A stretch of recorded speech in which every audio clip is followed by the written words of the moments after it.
Chapter 483. The meeting continued and lasted for more than 2 hours, from 2 o'clock to 4 o'clock in the afternoon.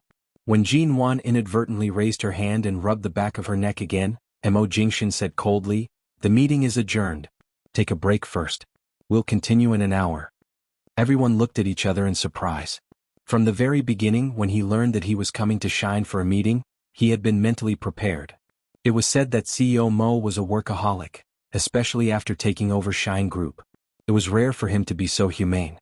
Usually, important meetings would last for several hours, and they would not be interrupted, let alone given such a long break.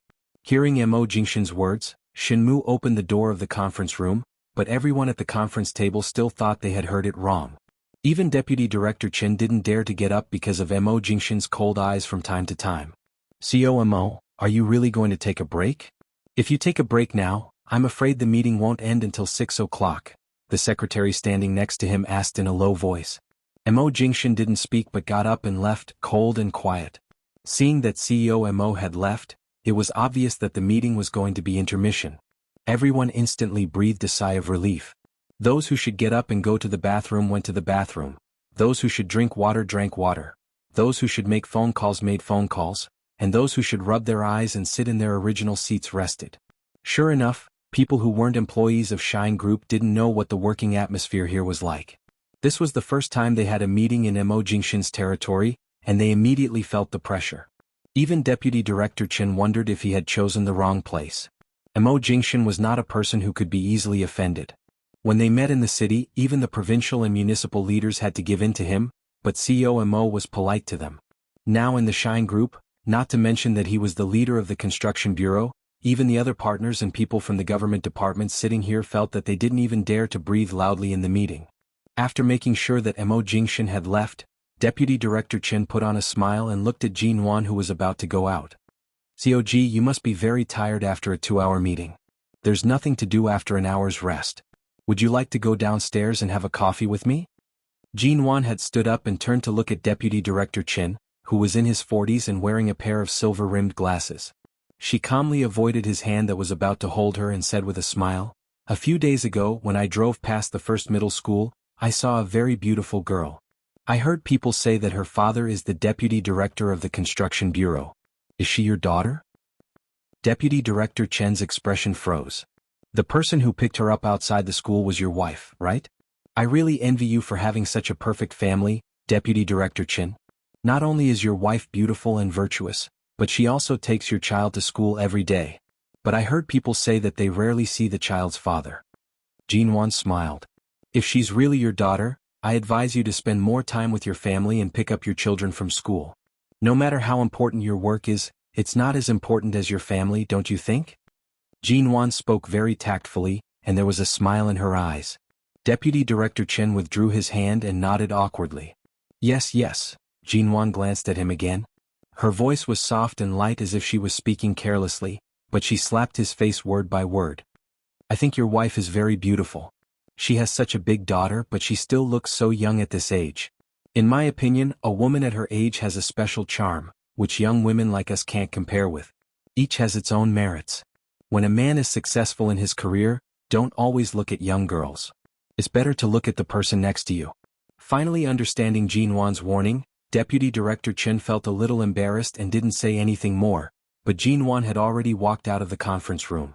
As soon as she went out, Xiaoba leaned over and said beside her, "Boss, did you notice that before COMO asked someone to adjust the air conditioner, he first saw you start to rub your arms because you were cold, and then he stopped the meeting because he saw you were so tired that you were rubbing your neck?" Jin Wan glanced at him calmly. "Are you paying attention to the wrong place? Why did I ask you to come here?" Xiaoba pursed her lips and handed the meeting materials to her. "I was sitting at the back just now and sorted out the meeting materials. The contents of the meeting for the past 2 hours have also been recorded. I didn't miss anything." As she spoke, she said happily, "I just learned that we assistants and subordinates need to go through a simple security check before entering the conference room of the Shine Group, but Special Assistant Shen let me in without checking me. Boss, do we have special treatment here?" Jin Wan knocked Xiaoba on the head with the meeting materials she had just received. "Special my ass." Xiaoba shrank his neck, took the meeting materials aggrievedly and muttered in a low voice, "But Special Assistant Shen didn't treat us as outsiders just now. Jinwan just walked out as if she didn't hear anything. The break was only an hour and she had to continue the meeting later. Jinwan was about to go downstairs and find a milk tea shop to rest with Xiaoba, when Xiaoba received a call from her boyfriend, saying that he was nearby and that he would treat Xiaoba to a French restaurant in the evening. Knowing that Xiaoba could take a break, he asked her to sit in a nearby park for a while. Jinwan couldn't bear to disappoint these two young lovers who were so busy with work that they rarely got together, so she gave Xiaoba a few hours off. She didn't need to come to the meeting later. She would record the contents of the meeting and take it back to the company tomorrow for them to sort out. Xiaoba ran off with a blissful expression. Jinwan had no interest in drinking milk tea alone. She took a stack of documents and casually found an empty parlor on this floor to rest.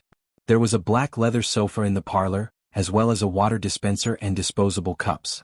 She poured herself a glass of warm water and then sat on the sofa, rubbing her neck from time to time. Because she was often busy with work when she was in the UK, she couldn't relax after returning to China. Now, as long as she worked or sat for too long, her neck and shoulders would be a little sore. Chapter 484. Jinwan managed to open her eyes and set an alarm on her cell phone to wake her up in 45 minutes. Then she simply leaned against the sofa and let herself sleep for a while. It was too comfortable to fall asleep. Her original posture of leaning against the back of the sofa gradually changed to a posture of lying on the sofa. Then she curled her arms under her head like this. When she was picked up by the waist, she just frowned unconsciously, rubbed her face in his arms and continued to sleep. Mo Jingshan lowered his eyes and watched as the woman in his arms rubbed her face against his chest out of habit. His calm expression was gradually mixed with a hint of warmth. When he carried her out of the reception room, there were Shine Group employees passing by in the hallway. However, they spontaneously walked forward with their noses lowered. No one dared to cast a glance at the woman in CEO Mo's arms. Even if they wanted to discuss curiously, they had to wait until CEO Mo was far away before they dared to do so. However, they did not dare to make any noise. When they reached the top floor of the company, the woman was still sleeping. Mo Jingshan carried her to the office. As soon as he pushed the door open, Jinwan in his arms seemed to finally notice something wrong. She wanted to turn over but she couldn't. Her closed eyes didn't open, but her eyelashes moved slightly. Her eyes were still closed, and her body was tighter than when she had just fallen asleep. The man carried the woman who had woken up into the office. Feeling that her body was getting stiffer and stiffer, he spat out 3 cold and low words from his thin lips. Go back to sleep. Even when he put her on the sofa, Jinwan just kept her flat sleeping position, lying motionless and didn't open her eyes. Seeing her stiff appearance, Mo Jingshan smiled, adjusted the air conditioning in the office to the right temperature, took off his suit jacket and covered her with it. 1 minute, 2 minutes, 10 minutes, half an hour, Jinwan lay motionless on the sofa. During this long time, she could hear the man's footsteps towards the desk and the rustling of the documents as he worked. Everything was quiet. Knowing that she was pretending to be asleep, he didn't expose her. When the break of the meeting was over, the secretary knocked on the door. When she came in, she saw Jinwan lying on the sofa with CEO Mo's clothes covering her body. She didn't dare to ask anything or even glance at her, pretending that there was only CEO Mo in the office, saying, CEO Mo, the people of the construction bureau are waiting in the conference room. Jinwan didn't hear Mo Jingshan's words. She only heard the man's footsteps passing by the sofa and then walking out of the office. When she was sure that he had left, she slowly opened her eyes, slowly sat up and looked at the CEO Mo, which was very different from 3 years ago. She sat quietly for less than a minute, then got up and left with a calm look. The secretary had just returned to the secretary's office when she saw Jinwan come out. She hurriedly walked out. COMO COG, she said, COGMO to you. COMO GMOU to OK. I'm going back to the company. Jinwan didn't look at the secretary and went straight to the elevator. But COMO is still in a meeting. If you want to go back to the company, shouldn't you tell him first? Otherwise, Jinwan stopped in front of the elevator and pressed the down button. I have nothing to do with your COMO. I don't need to tell him whether I'm leaving or not. Of course, out of politeness, you can say goodbye to him for me after the meeting. But, COG? Before the secretary finished speaking, the elevator door opened on the top floor, and Jinwan walked in without looking back. Before the elevator door closed, Jinwan took a look at the secretary and said, please make a copy of the meeting materials for the second half of today and send them to my assistant's email tomorrow. Thank you. As soon as she finished speaking, the elevator door closed. 2 hours later, the meeting was over. The secretary had been waiting outside the conference room. Seeing Mo Jingshan come out, she hurried to greet him. Mo Jingshan glanced coldly at the secretary who suddenly came up to greet him. Is she gone? The secretary nodded. As soon as you left the office, COG came out. After all, this new secretary had just come to the company. Although she knew CEO Mo's work habits, she didn't know CEO Mo's private life and love life. At this time, she didn't know how to deal with this matter, so she could only say truthfully, COG didn't say anything when she left. She just asked me to make a copy of the meeting materials for the second half of the meeting to her. Hearing this, Mo Jingshan didn't say anything. The secretary hesitated for a long time, not knowing whether to say it or not. But when she thought that when COG was lying in the office just now, she seemed to be covered with CEO Mo's coat, and what she saw when she went downstairs, she couldn't help feeling a little indignant. The secretary said hesitantly, also when COG left, I saw that the car that picked her up was not the car of MN Group but the car of Mr. Vince, the general manager of BGY Group, and the person who picked her up was also Mr. Vince. Mo Jingshan, who was about to walk forward, suddenly stopped and took a dark look at the secretary. In an instant, the secretary felt as if she had been pierced by an ice arrow, as if there was a thorn in her back. For a moment she wondered if she had said something wrong. Outside the window at the end of the corridor, it was already dark. High City was just beginning to light, but it was drizzling. The man stood in front of the conference room. His usual indifference was no longer there, and his cold face revealed displeasure. Mo Jingshan was silent for a long time, and then his cold and deep voice suddenly rang. How long had that car been waiting outside before she left? According to the security guard at the door, Mr. Vince's car had been waiting for more than an hour. Our company has had a lot of cooperation with BGY Group before, and we have had many contacts with Mr. Vince, so I have a deep impression of his car. And when the car door opened, I saw the person in the driver's seat, and it was indeed Mr. Vince. Mo Jingshan nodded silently, only listening but not responding. Seeing that he didn't speak, the secretary didn't dare to say more, let alone guess what the relationship between CEO Mo and COG was. CEO Mo was a man with deep thoughts, and it was difficult to understand. Although he had been in the company for so long, he had never seen through him. It was just that her instincts told her that a cold and indifferent person like CEO Mo should have his own control over everything. He would rarely miscalculate. That COG should be a very special existence to CEO Mo, right? Chapter 485. Outside the car window, the light rain gradually turned into heavy rain, falling on the car and making muffled noises from time to time, making people's hearts wet. I guess I have to thank the rain. Otherwise, since the last time we parted, I don't know when you would talk to me. Mr. Vince laughed as he drove. Jinwan sat quietly in the car and smiled. When she left the office building of Shine Group, she was supposed to take a taxi back to the company, but she didn't expect that Mr. Vince's car was waiting for her outside. At that time the sky was covered with dark clouds and it was going to rain. She didn't bring an umbrella, nor did she drive her own car. At that time it was still the rush hour and it was difficult to get a taxi. Mr. Vince opened the door for her to get in the car, and she didn't refuse but got in. Not long after she got in the car, it began to rain. How did you know I was here? She asked. Tomorrow is the weekend. I wanted to ask you out, but I was afraid that you were still angry, so I called Xiaoba just now. She said you were here and I happened to be working nearby, so I came directly.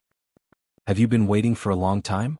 Mr. Vince didn't answer, but judging from where he had parked and the other cars around, he must have been waiting for her downstairs for a long time. He had been waiting for more than a little time. 3 years, it was indeed a long time.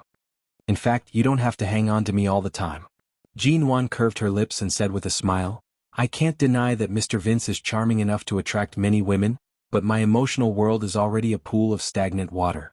It's not worth it for you to waste your time on me. Mr. Vince just smiled and shook his head. You should have heard that I don't want to marry. Now there's just a girl who I'm attracted to. I won't force her. What happened last time was just a momentary loss of control. I'm sorry. I promise I won't be so rude again. In fact, he only kissed her on the cheek that day, but obviously he had said a lot of words of self-reproach. You don't have to apologize.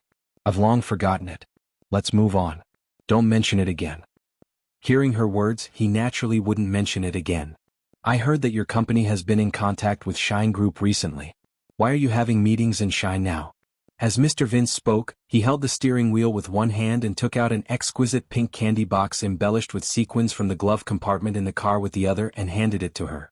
Jinwan took a look at it, took it and replied, It's a document issued by the government, asking MN and Shine to participate in the stadium reconstruction project together. The venue of the final meeting was decided by the leaders of the construction bureau. I'm just following orders. I've just returned to China, and if I want to establish a foothold in High City, I can't afford to offend anyone, so I have to listen to orders. You sound like you don't want to go to Shine Group. Jean Wan fiddled with the candy box in her hand, opened it and took a look at it. Instead of answering his question, she just asked, "What gift is this?" My colleagues went on a business trip to Japan a few days ago and brought back all kinds of souvenirs. I only took this box of fruit candy and left it in the car. I plan to let you eat one every time you take a ride in my car. There are 100 candies inside. If you take my car 100 more times, maybe before you finish eating the candy, you'll already be mine, Mr. Vince said as he gave her a seemingly joking look. Jean Wan picked up a candy from the box, peeled off the wrapper, and threw the pink heart-shaped fruit candy into her mouth. I can't accept other gifts, but this candy looks beautiful and tastes sweet, so I'll accept it. It's impossible to put it in your car. Since you've given it to me, I'll take it away. Jean Wan said and put the candy box into her bag. Mr. Vince didn't stop her. He smiled as if he had gotten what he wanted. It's rare for you to receive something from me. I've never heard that you like sweets before. It seems that I don't know you well enough? I don't like sweets very much, but I don't mind eating them. Everyone likes beautiful things. When I'm in a bad mood, eating one can restore half of my good mood. Why are you in a bad mood? Jean Wan was silent for a moment, looking at the rain that was getting heavier and heavier outside the car, and didn't answer. Before Xia Tian went home to give birth, she had a deep conversation with Jean Wan. Xia Tian asked Jean Wan if she hated Mo Jingshan very much when she got divorced. Otherwise, why would she leave him so decisively? If it weren't for the fact that Xia Tian was about to give birth, she wouldn't even have come back. Jean Wan said that when she left him 3 years ago, she did hate him. True grief wasn't as heart-wrenching and suicidal as others thought. Instead, it was calmness. Even if one really had a heart-wrenching experience, one wouldn't scream it out. Once one was in so much pain that one would become numb to it. From then on, no matter how one walked down the road, they would always be alone. 3 years was enough for her heart to be strong enough, and it was enough for her to bear all the negative emotions with a calm appearance. She asked Xia Tian, "Have you ever heard of the saying, a smile forgets all enmity?" What Mo Jingshan had done 3 years ago was to remove her from their marriage and seal off all her once lively feelings step by step. The most ruthless thing he had done was to take back all the happiness he had given her with his own hands. So, even if they met again 3 years later, she could smile at him and call him Xiao Mo. She could be strangers to him and they could even sit in the same meeting room to work. He was just a man in the business world that she could not afford to offend. He was not the person who once belonged to her. There were not so many rules in life. Everyone lived in this world, and living too extreme would lose the joy of living. So she didn't choose extreme rejection but chose to get along with him tactfully. But she still couldn't figure out why Mo Jingshan kept pressing on her after returning home. It couldn't be that she really didn't know Mo Jingshan at all. Did he just like to play cat and mouse? Even now, every time the man looked at her, his eyes seemed to have the words, "Take back the lost ground." Thinking of the scene where she was going to have a good sleep just now, she was overbearingly carried into the office by that man. He knew she was pretending to be asleep but didn't expose her. She had to keep a stiff sleeping posture awkwardly, and now she still felt sore all over. She always felt that she had brought this upon herself. Chapter 486. When the car arrived at Jean Wan's place, the rain had stopped, and the ground was covered with puddles of water. She would be covered in mud with just a few steps, and it was really inconvenient to go to the road, so Jean Wan simply found a small restaurant on the night market near the apartment and invited Mr. Vince for dinner. Although it was a very simple restaurant, the environment was clean, the ingredients were clean, and the taste was warm and simple. Xiaoba said before that you can cook and often make dinner at home. I wonder if I can have a chance to taste your cooking in the future?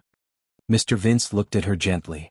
It was not the first time that he had eaten with Jean Wan, but every time he put down the tableware early and watched her eat attentively. Jean Wan held her forehead and sighed with a smile. My cooking skills can only fool Xiaoba and the others or feed myself. It's not good at all. Don't take her words seriously. But why do I remember that Xiaoba said that your cooking is very delicious? When she was in England, she often went to your place to eat. She also said that if she hadn't found a boyfriend and had to move to another place, she would love to be by your side every day and be fed well by you. Speaking of which, Xiaoba is just an assistant. You can treat her so well, but why do you treat me like an outsider? Jinwan picked up the glass and took a sip of water. She swallowed and said, "You're right. I've been so good to Xiaoba, but she's still so talkative and says everything. It seems that I really can't be too good to her in the future. If she knows me too well, she won't even know when she betrays me." She paused and then said, "But she has been working for me for a long time. We've known each other for more than 3 years and we're as familiar as family. There's really nothing to treat me like an outsider." "Then I've known you for more than 3 years, haven't I? Xiaoba can often go to your place to eat, but I can't even eat a meal?" "Jinwan," Mr. Vince raised his eyebrows and looked at her with a smile. He did not press her, but he clearly had no intention of giving in. In the end, the conversation inexplicably became that Jinwan owed him a meal. After the meal, Jinwan prepared to go home. Mr. Vince was about to send her, but he remembered that his phone was still in the car and asked her to wait for a while. Jinwan said no, asking him to drive back, and turned into the apartment. Perhaps because of a short circuit, the streetlights in the neighborhood went out again. The road from the gate to her home was so dark that she could hardly see her fingers. The ground was covered in water. Jinwan walked carefully in her high heels. All of a sudden her cell phone rang. She had just dug out her phone from her bag and saw that it was a call from the company. She was about to pick it up when she suddenly smelled an unpleasant stench and the stench of alcohol coming from behind her. She paused and her eyes widened. She quickly turned around to avoid the drunkard who was pouncing on her. The other party missed and staggered, almost falling to the ground. His mouth began to clamor, "Wifey, wifey, you're finally back. Why are you hiding?" Ah, to be called wifey by this short, fat, sweaty and alcoholic man, Jinwan shuddered and took a step back to prevent him from pouncing on her again. "Wifey, come home with me. What else does that man have aside from some stinky money? How can he love you as much as I love you? Come home with me." The drunkard stared at her, speaking crazily as he pounced on her again. Jinwan dodged again. She was about to turn and quickly return to the entrance to call the security guard when the drunkard used all his strength to grab her hand and pull her back harshly. Jinwan was almost thrown into his embrace by this forceful tug. With great difficulty she moved back a little and shouted angrily, "You've mistaken me for someone else. Let go of me. Don't think that I won't recognize you just because you found a rich man and are dressed so beautifully. Wifey, come home with me." Jinwan was about to push him away harshly. However, just as she raised her foot and was about to stomp on his foot, a black shadow suddenly rushed over and punched the drunkard's face. The drunkard took several steps back and fell heavily to the ground. Jinwan's eyes lit up. Jinwan's eyes lit up. Jinwan was startled. She turned to see that it was Mr. Vince who had rushed over and pinned the man to the ground. After punching the drunkard again, Mr. Vince stood up and grabbed Jinwan's wrist. He asked with a serious and concerned expression, "Are you all right?" Jinwan shook her head. She wanted to say that she was fine. In fact, it should not be much of a problem for her to deal with a drunkard like this. However, she did not expect Mr. Vince to suddenly rush over. Mr. Vince's expression was ugly. He was about to bring her to the security guard of the condominium to settle the score. They actually allowed such a person in. However, the drunkard who had fallen to the ground suddenly stood up and cursed, shouting, "Damn it! Bitch! This old man treated you so well, yet you still ran off with a rich man. I'll kill you." As he spoke, he suddenly pulled out a fruit knife from his pocket. His eyes were bloodshot as he charged forward. By the time the two of them realized that this drunkard who had suddenly appeared was actually carrying a knife, there was already a flash of silver light. Jinwan's heart jumped fiercely as she rushed to shout, "Careful!" Mr. Vince's eyes were sharp and his hands were nimble. He pulled Jinwan to the other side of his body, protecting her while instinctively raising his arm to avoid the drunkard's fruit knife. However, the knife ruthlessly slashed across his arm, leaving a bloody wound. The drunkard's eyes were bloodshot as he raised the knife to stab down again. At this moment, the security guards had already heard the commotion. 3 or 4 of them rushed over and pressed the drunkard onto the ground. The drunkard continued to curse but was unable to stand up. Jinwan rushed to grab Mr. Vince's arm. She pursed her lips and said, "Using your arm to block, do you think you're an iron wall? Come home with me. I'll help you wash your wound." Mr. Vince originally wanted to say that it was only a fruit knife wound and that it was nothing serious. However, when he heard that Jinwan actually allowed him to go to her home, the words on the tip of his tongue turned into obediently nodding his head. "All right." In that instant, even if the security guards did not arrive in time, the 2 bodyguards hidden in the shadows would have rushed over. They did not expect Mr. Vince to actually turn back. On the other side, Mo Jingshan had yet to leave the office when he heard a low and apprehensive voice reporting from the phone. When Miss G just returned home, she met a crazy drunkard downstairs. Mr. Vince suffered some superficial injuries as a result. Right now, Miss G has already helped Mr. Vince back to her home. The man had yet to leave the office. His handsome face was hidden in the darkness of the rainy night. His fingers tightened around the phone. So, not only did Jinwan have dinner with that person tonight, she also brought that man who clearly had designs on her back to her place? Chapter 487.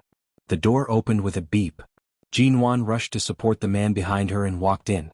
As she walked, she quickly pressed on the wall to turn on the lights. Come on, sit down first. I'll help you wash your wound. Mr. Vince entered the door and glanced at the place she lived in. The first thing he saw was that the living room was neat and tidy. It was not as messy and full of things as she usually said. The apartment was more than 200 square meters, but the living room was large. The decoration was simple and not complicated.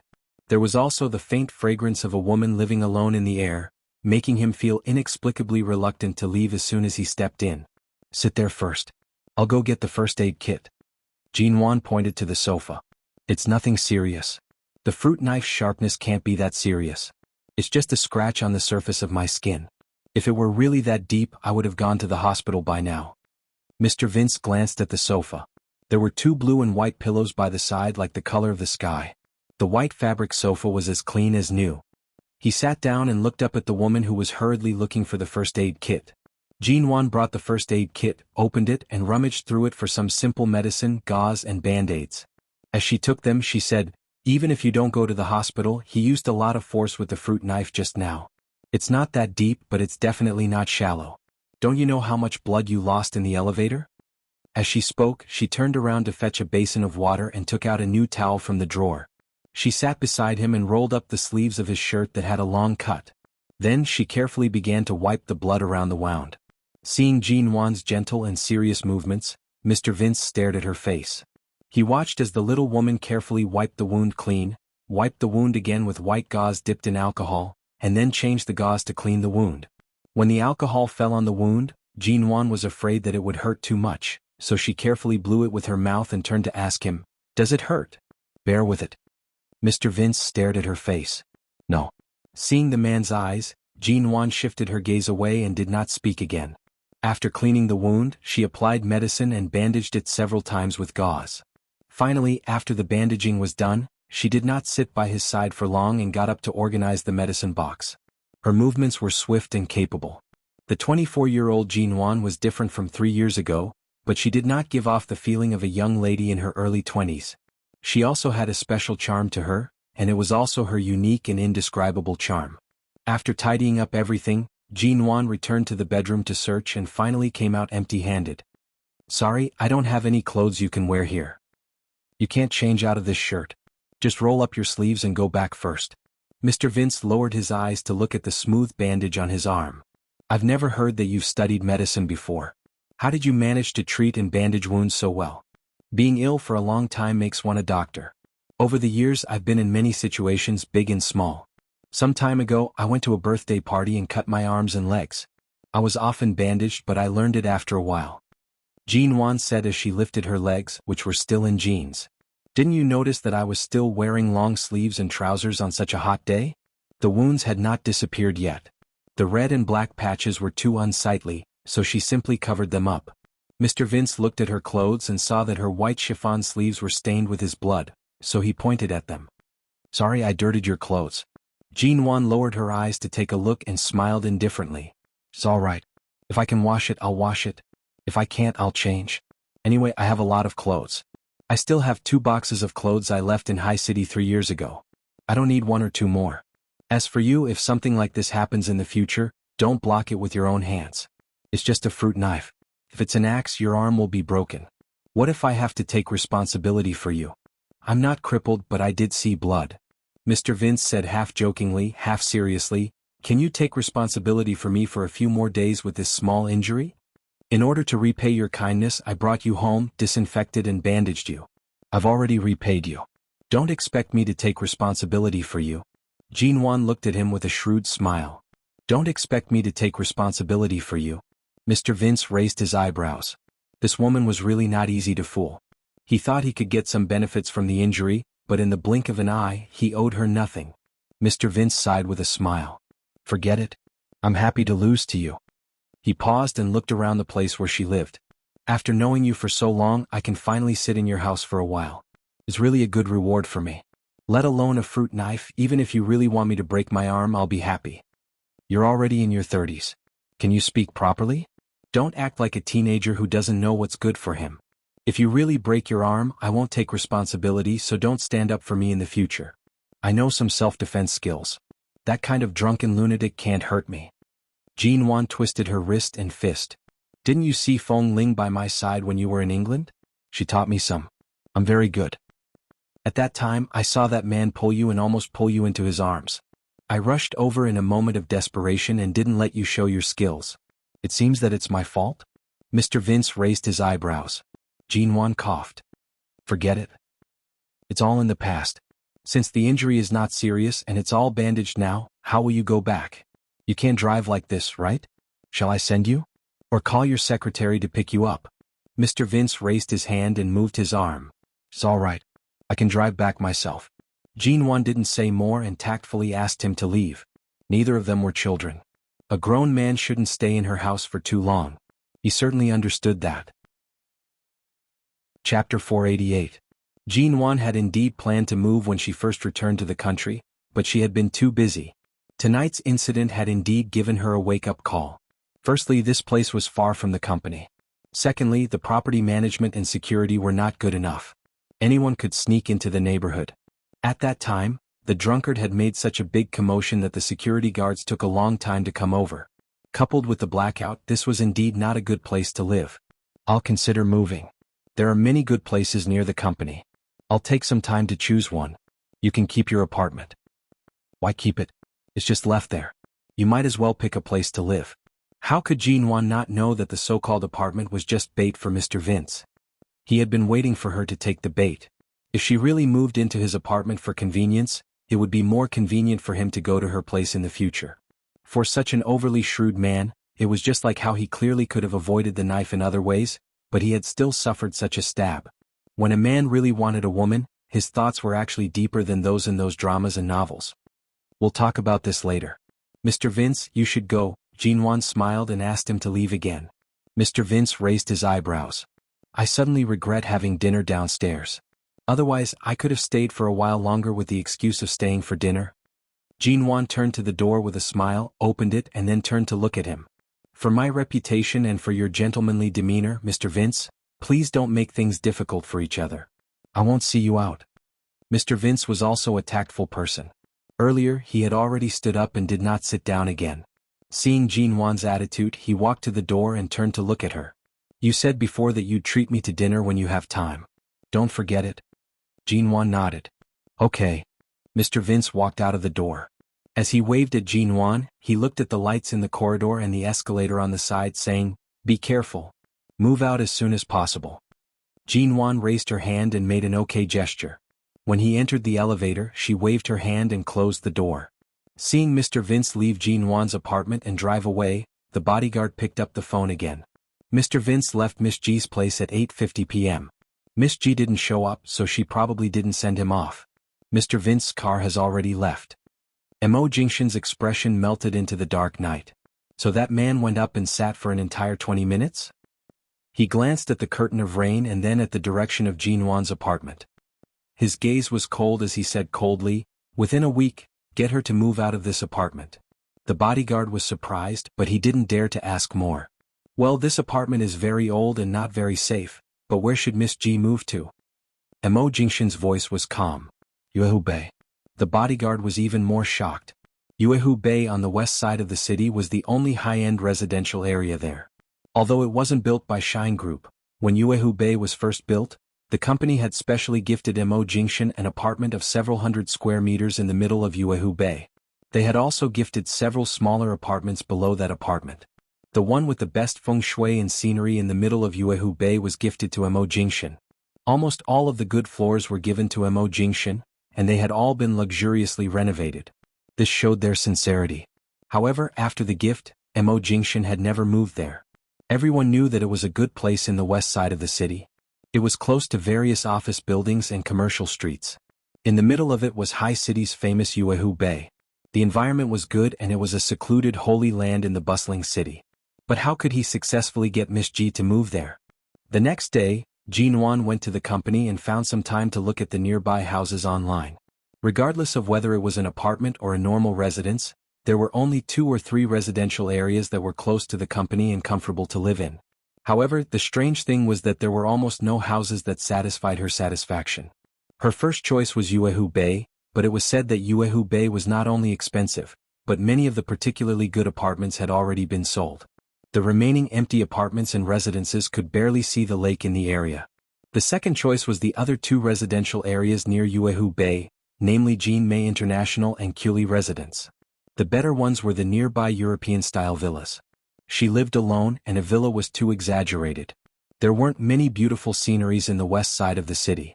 The only one was Yuehu Bay, which had the best reputation and was the most expensive. However, no matter how she looked, she couldn't find a place she liked. She didn't know why the apartments in the middle had been sold at a price of 70 to 80 million yuan. Although there were many rich people in High City, they wouldn't all gather in the west side of the city. There were clearly more rich people in the south, north and east side of the city. Xiaoba saw that she was looking at houses and came over to ask, "Boss, are you moving?" "Aya, are you looking at Yuehu Bay?" And Xiaoba suddenly pointed downstairs. "I just saw Yuehu Bay's property management holding an event downstairs. They said that the owner of the best building in the middle asked the property management to sell it because he has been abroad for a long time. Do you want to go take a look?" "Which is the best building?" Jinwan opened the overall map of Yuehu Bay. After looking around, she decided on the 3 buildings between A1 and A3. "If it's one of these 3 buildings, I'll go take a look. Otherwise there's no need. It really seems to start with the letter A. Anyway, there's nothing to do now. It's fine if you go downstairs and take a look." It was indeed time to move. Hearing this, Jinwan got up and looked out the window. Xiaoba came over and pointed in a direction not far away. Sure enough, she saw Yuehu Bay's people holding an event there. She went downstairs, picked up the flyer sent by the property management and looked at it. Then she walked over and asked in confusion, "Can the upper 5 floors of Yuehu Bay's A1 be sold?" "Yes, the owner of these 5 floors has been abroad for a long time. There's no use for the houses in the country, so they asked us to sell them on their behalf." This building happened to be in the center of the lake view that Jinwan particularly liked. She liked to live by the water, whether by the sea or by the lake. The scenery was good, the air was good, and it was close to the company. She heard that the property management here was also very good and safe. Chapter 489. He had heard from others that the apartments in Yuehu Bay were very difficult to buy. Even the few apartments with average scenery were very difficult to buy, and one had to go through all kinds of checkpoints and procedures to buy one. But it only took Jinwan less than 2 days to complete the real estate transfer procedures. The next night, the house belonged to her. She bought the one below the top floor of Block A1. It was 150 square meters, enough for her to live in. More importantly, the view was as good as the top floor, and the wide balcony faced the center of Yuehu Lake. Jinwan waited until the weekend to hire a moving company to help her move. Xiaoba and several of her colleagues also came to help her pack up.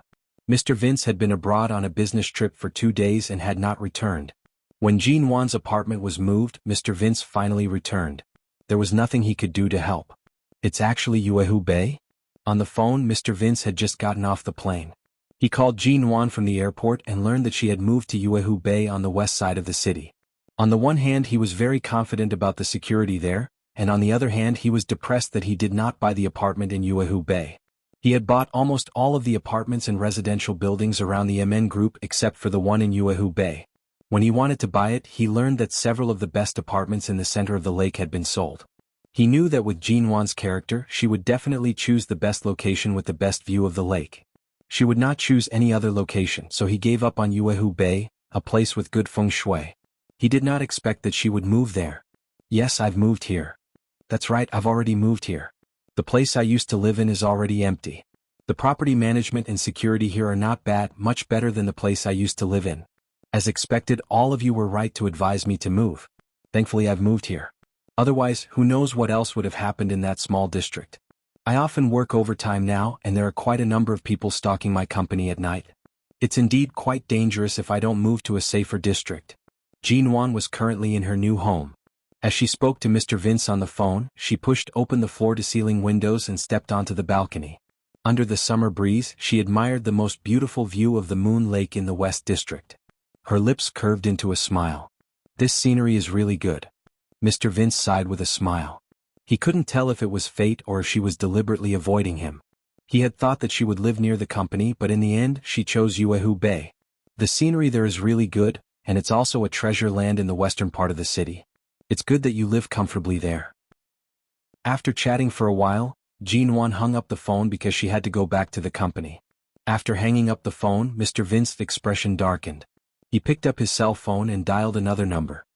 Give me the phone numbers of the property manager of Yuehu Bay and the property manager in the western part of the city. Before calling Jean Wan, he had heard that the owner of the 5 floors above Yuehu Bay's A1 had resold the property. It had not even been a week, and there were likely other floors in that building that had not been sold yet. It would be good to take this opportunity to buy the floor closest to Jean Wan. In the end, as the general manager of BGY Group, he called the person in charge there, but the answer he received was not accurate. They only said that the owner had gone abroad in the past few days and could not be contacted. Only the floor that Miss G had bought had the owner's consent. There were other people who had inquired about the other floors, but the owner had not replied in the past few days. They could resell it, but they could not make the final decision on their own. They still had to wait for the owner of those floors to personally agree. Mr. Vince asked for the contact information of the owner, but the other party said that they could not give it to him. Not to mention Mr. Vince's status in High City, even BGY Group was one of the top property companies in the country. It was rare for a property company to not give him face. They were so secretive when they wanted to contact the owner and did not even dare to mention a word about it. He called other people, but the answer he received was the same. The identity of the owner of the 5 floors in Yuehu Bay could not be casually revealed.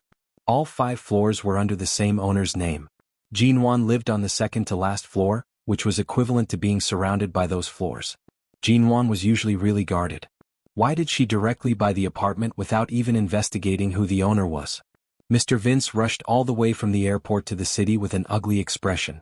It took him 2 days to barely find the email address of the mysterious owner. According to the property manager of Yuehu Bay, if they wanted to sell those apartments, they had to send an application to the owner's email address. They only needed to receive the other party's approval or call back. However, for the past few days the email address had been very quiet. The owner was most likely too busy and did not have the time to care about these apartments. I'm sorry, Mr. Vince. We're only reselling the apartment. Miss G bought it on the first day. It's likely that the owner hasn't left the country yet, so he replied very quickly and agreed. However, the owner hasn't replied yet. There's really nothing we can do. Mr. Vince took the email address given to him by the property manager and returned home to personally fill in the application. He explained the entire process in the email and then sent the information that would allow him to purchase the apartment in full. That night, the mysterious owner finally received a reply from his email address. BGY Vince. Hello, I personally applied to purchase the apartment in Yuehu Bay, Block A1 under your name. All the letters and information have been sent. I can purchase the apartment in full in one go. I can increase the price as appropriate. Please agree. Mysterious owner, disagree. BGY Vince. Hello, I'm purchasing the apartment in Yuehu Bay under your name in the name of High City's BGY Group. All the letters and information have been sent. I can purchase the remaining 4 floors. The price is negotiable. Please agree. Mysterious owner, disagree. BGY Vince. The price is negotiable. You can state the price you want. You'll be leaving the country for a long time. There's no need for you to keep the apartment in High City. Since you've already sold one, why don't you sell the remaining floors to our company or purchase them under my name? The mysterious owner did not reply. BGY Vince. I'll double the price. Mysterious owner, disagree. At this moment, the night breeze was gentle. Jean Wan sat on the balcony of her new home, leisurely drinking the lemonade she made herself and looking at the lake scenery at night. She was completely unaware that 2 men had started an email war because of her new home. Chapter 490. A1 was a 16-story building, and the top 5 stories belonged to the mysterious owner. After Jean Wan moved here because this place was close to the company, she didn't have to drive to the company to avoid traffic jams. Every day she had 40 to 50 minutes to run and exercise. On the first day she ran into a neighbor. After chatting casually for a while, she learned that she had just moved here. The neighbor immediately greeted her warmly and asked her all kinds of questions. Then, do you know who owns the top 5 stories? I don't think I've seen them before. They're really mysterious. The prices of the top 5 stories are not low. They add up to hundreds of millions of yuan. I wonder what kind of owner can buy the best floors in Yuehu Bay. Any house on those floors is 2 or 3 times more expensive than the ones below. He owns all 5 floors, but he doesn't want to move in. Previously, when we asked around, we heard that he's a private owner and not bought by a real estate company. That's why I'm even more curious. I'm not sure. It's a real estate agent. Anyway, the other party has all the necessary paperwork, and the house is brand new. It's close to where I work, so I bought it. I thought you would know. I thought you must have met the mysterious owner before buying this house, but you haven't even seen him? Jean Wan curved her lips. I haven't. Didn't you say that he has left the country? He probably won't be back for a long time. Then your house must be expensive, right? I saw that you bought a house on the 15th floor with the best view of the lake. The balcony faces the Moon Lake. Alright, I heard that the one on the top floor is more than 400 square meters. It has a balcony on all 4 sides and a 360-degree view of the scenery is on that floor. Since the other party is willing to sell it, why didn't you buy the top floor? The neighbor was warm, but she was too warm and asked too many questions. Jean Wan did not answer them. She only smiled. The house is too big and seems too empty. After saying that, she took the towel from behind her neck and wiped off the thin layer of sweat that had formed from running. She smiled politely and ran away, no longer chatting idly. After running, she went upstairs to take a shower and got ready for work. When she took the elevator, she looked at the numbers on the top 5 floors and recalled how quickly and smoothly she bought this house on impulse. She just didn't have time and was in a hurry to buy a suitable one. She didn't have time to pick and choose a house. Anyway, the owner hadn't been here for a long time. Everything about the house met her satisfaction, so she bought it happily. However, she didn't expect the owner to be so mysterious. Even the neighbors who had lived here for a year or two didn't know who he was. Speaking of which, the price of these floors was really not low. Hundreds of millions of yuan of real estate was directly thrown here, so this house was either bought by the construction company as a gift or casually thrown here by a particularly rich man who was not in a hurry to live in it. She thought about it and felt that such a rich man shouldn't have any evil intentions. Besides, the property manager said that the owner had never lived here, so she bought it with confidence. After taking a shower, she went to work. 2 days passed peacefully. Suddenly, she received a call from Xia Tian at 11 o'clock, saying that she was about to give birth and was about to enter the delivery room. Jean Wan jumped up from the bed in shock. By the time she arrived at the hospital in the city center, it was already 20 minutes later. At this time, Xia Tian had already entered the delivery room. There were many people standing outside.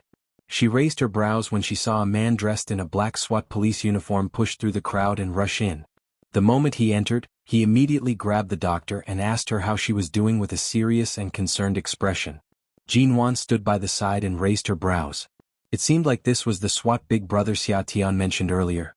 She saw the bars and stars on his shoulders. It seemed like he had made many contributions in the anti-drug missions at the border this year. He was actually a colonel. He was really low-key when she met him at the police station. Xia Tian had called her before entering the delivery room. She had complained about how she didn't know when her man would come back, but now he had already rushed to the delivery room. Not bad, he was in time. At the very least, he didn't miss Xia Tian giving birth. Xia Tian was usually straightforward and generous. Although she only had Jean Wan as her best friend, she had many other close friends, especially her colleagues from MN Group. Right now, many of them had rushed over. They all thought that her man wasn't by her side and were afraid that she would be alone in the hospital, so they rushed over to accompany and help. In the end, there were so many people that the outside of the delivery room was almost filled. Jean Wan retreated a little. She would wait until the child was born. The hospital in the city center was where Qin Siding worked. After hearing the news, Qin Siding came to take a look at the floor of the delivery room. Jean Wan had just retreated to the middle of the corridor when Qin Siding arrived. The air conditioning in the corridor was slightly cold. He wore a thin windbreaker and a white coat. He had just finished a surgery and rushed over. Jean Wan?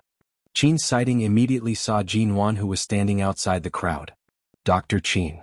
Jean Wan saw Qin Siding, whom she had not seen for many years, and smiled at him. This is the delivery room. Why are you here? Miss Ya is your friend. In the past few years she has often come to the hospital and can be considered a very close friend of mine. I heard that she is about to give birth, so I came to take a look. Qin Siding placed one hand in the pocket of his white coat. Seeing that there were too many people in the delivery room, he did not approach. He only looked at Jinwan. I haven't seen you for 3 years. You look good. Jinwan, it's okay. No matter how one lives alone, one can always be happy. No matter how hard it is, at least the benefits are proportional to the effort. Qin Siding lightly curved his lips.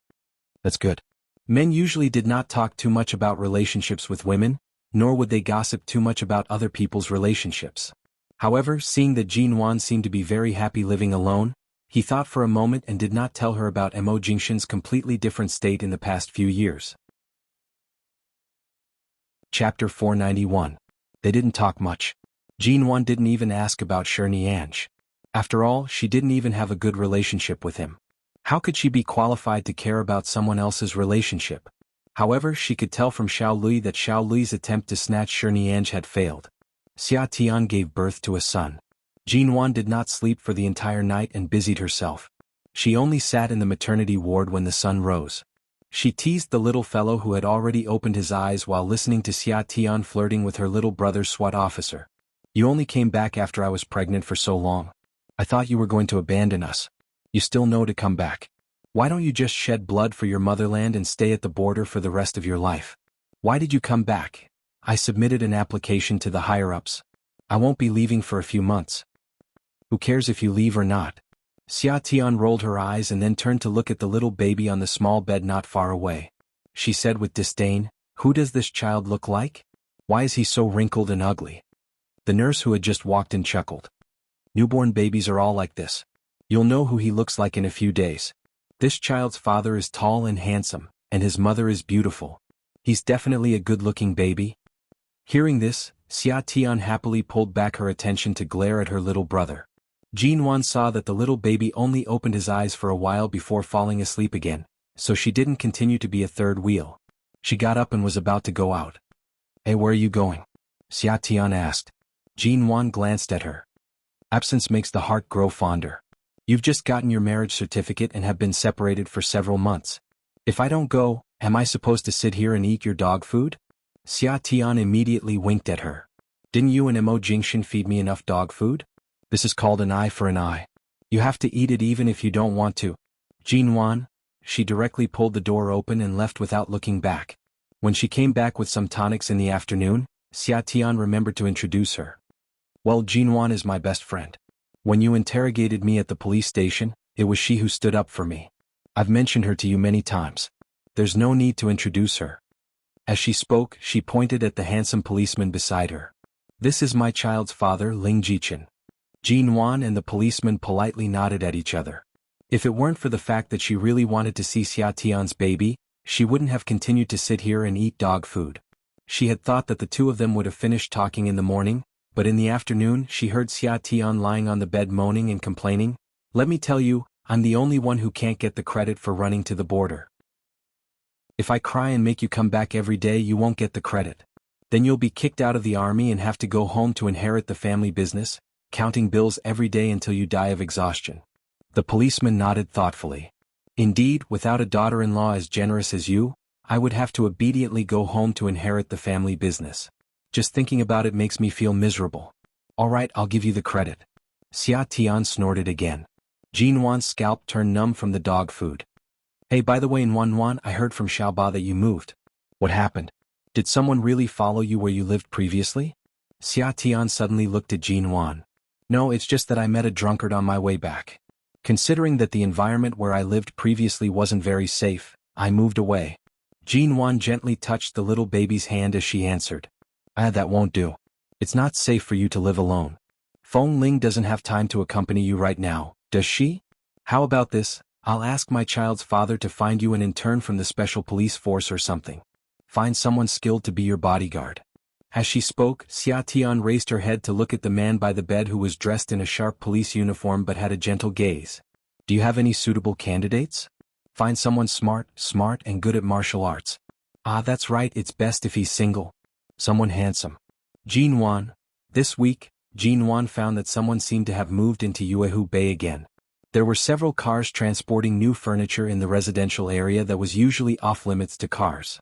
At the same time, she found that the furniture seemed to have been moved into A1 building. Many of the neighbors whispered that they had inquired about it and found that the furniture was to be sent to the top floor of the 16th floor. The top floor? Was it the one above her, that apartment of more than 400 square meters? Was strange.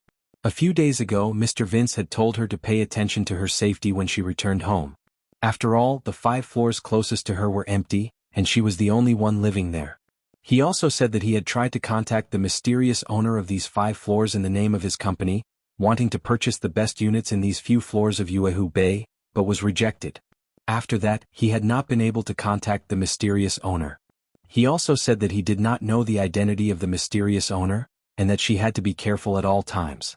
He also said that she had to set up more protective measures for the locks and door passwords of her home. Didn't he say that even the property management couldn't contact the owner, so the apartment couldn't be sold for the time being? But why did the furniture on the upper floor suddenly move in? These 5 floors seemed to have been luxuriously renovated when they were built, and all the materials used were top-notch. Apart from the furniture, electrical appliances, and daily necessities, everything else was well renovated and didn't need to be refurbished. That was why she could move in so quickly. So the 16th floor, the apartment was sold? Someone was going to move in? Miss, please make way. 2 workers who were moving a wine cabinet passed by. As Jean Wan was standing in the middle of the apartment's main entrance, they had to ask her to make way. Jean Wan hurriedly turned to the side to make way for the 2 workers. She then turned to look at the wine cabinet the 2 workers were moving. Earlier, she saw the workers moving the various tables and chairs in the study. Now they were moving the wine cabinet. The colors were all black, white, gray or dark blue. These colors. So the new tenant on the 16th floor was a man? Jean Wan got off work early today and wasn't in a hurry to go upstairs. She simply sat on the bench by the lawn and watched the workers move things. Bed, sofa, coffee table, cupboard. Moving around, she didn't see anything like a crib or a child's bed. She also didn't see anything like a dresser that women could use. From this, she concluded that the new tenant on the 16th floor was a single man. When the workers came down, a neighbor asked curiously, "Has the apartment on the top floor been sold as well? Who's going to move in?" Chapter 492. In the past 2 weeks after Jean Wan moved into Yuehu Bay, she was either at the company at home, or at Xia Tian's place to see the baby every day. She had little contact with other people.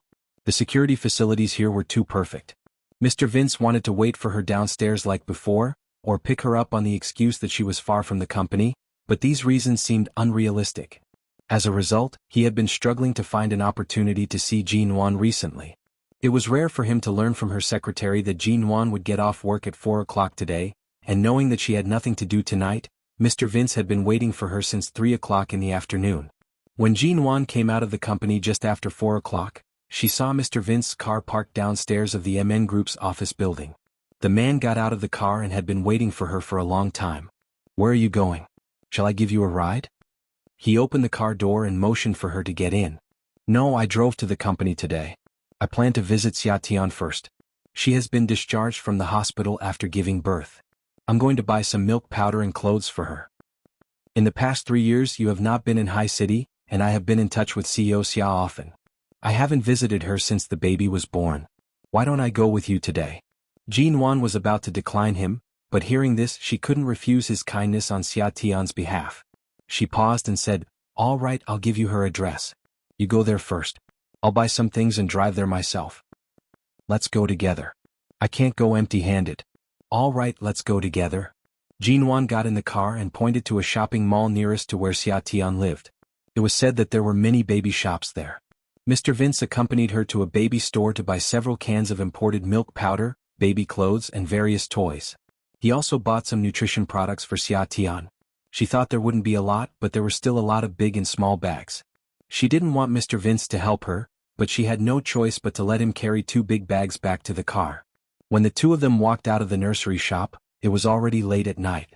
It was really inconvenient to drive the car that was parked across the road here, so the 2 of them carried a pile of baby products across the road. Jean Wan was all smiles as she looked at the baby clothes in the bags. It turned out that a child's clothes could be so small. Let alone visiting a child, just a small piece of clothing was enough to melt a person's heart. In the traffic, A black Bugatti was hidden among the many cars, and the headlights were dazzling. The man in the car watched Jean Wan cross the road with a pile of baby clothes in her arms and watched her softly follow Mr. Vince to the parking lot across the road with a smile in her eyes. Shenmue, who was driving, also caught a glimpse of Jean Wan. He immediately had a bad feeling and looked at the rearview mirror, only to see that his CO Mo's eyes, which were usually indifferent, were deep and dangerous. It was not difficult to guess why CO Mo's expression was so cold at this moment. It was rare for him to have a dinner party in the West City district, but he saw such a scene on the road. Even Shenmue couldn't help but sigh, not to mention COMO Miss G and Mr. Vince came out together with so many baby clothes, talking and laughing, looking a little warm and sweet, like a loving couple who had been married for a long time. After all, they had been divorced for more than 3 years. If Jean Wan and Mr. Vince really had feelings for each other, it was not completely unreasonable. After all, Mr. Vince had never hidden his pursuit of Jean Wan, and because of BGY Group, Mr. Vince's status in High City was not weak. Among Jean Wan's many pursuers, his appearance and identity were barely acceptable. His aura would not be easily suppressed by Jean Wan's limelight and momentum, and his patience was definitely the best. Most of the other pursuers were given the cold shoulder by Jean Wan and gave up. Only this one person persisted just like before.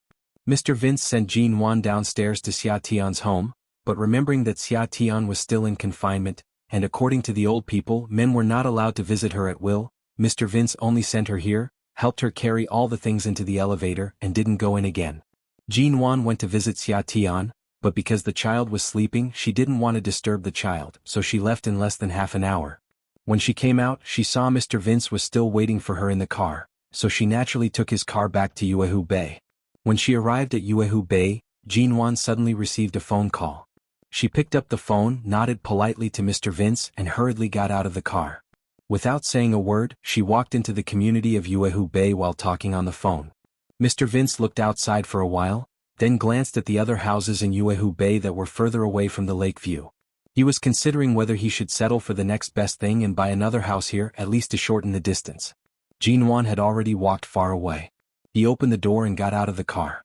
Before he called the person in charge of the real estate here, he suddenly saw a luxurious but low-key black Bugatti parked beside him, just separating him from the main gate of Yuehu Bay.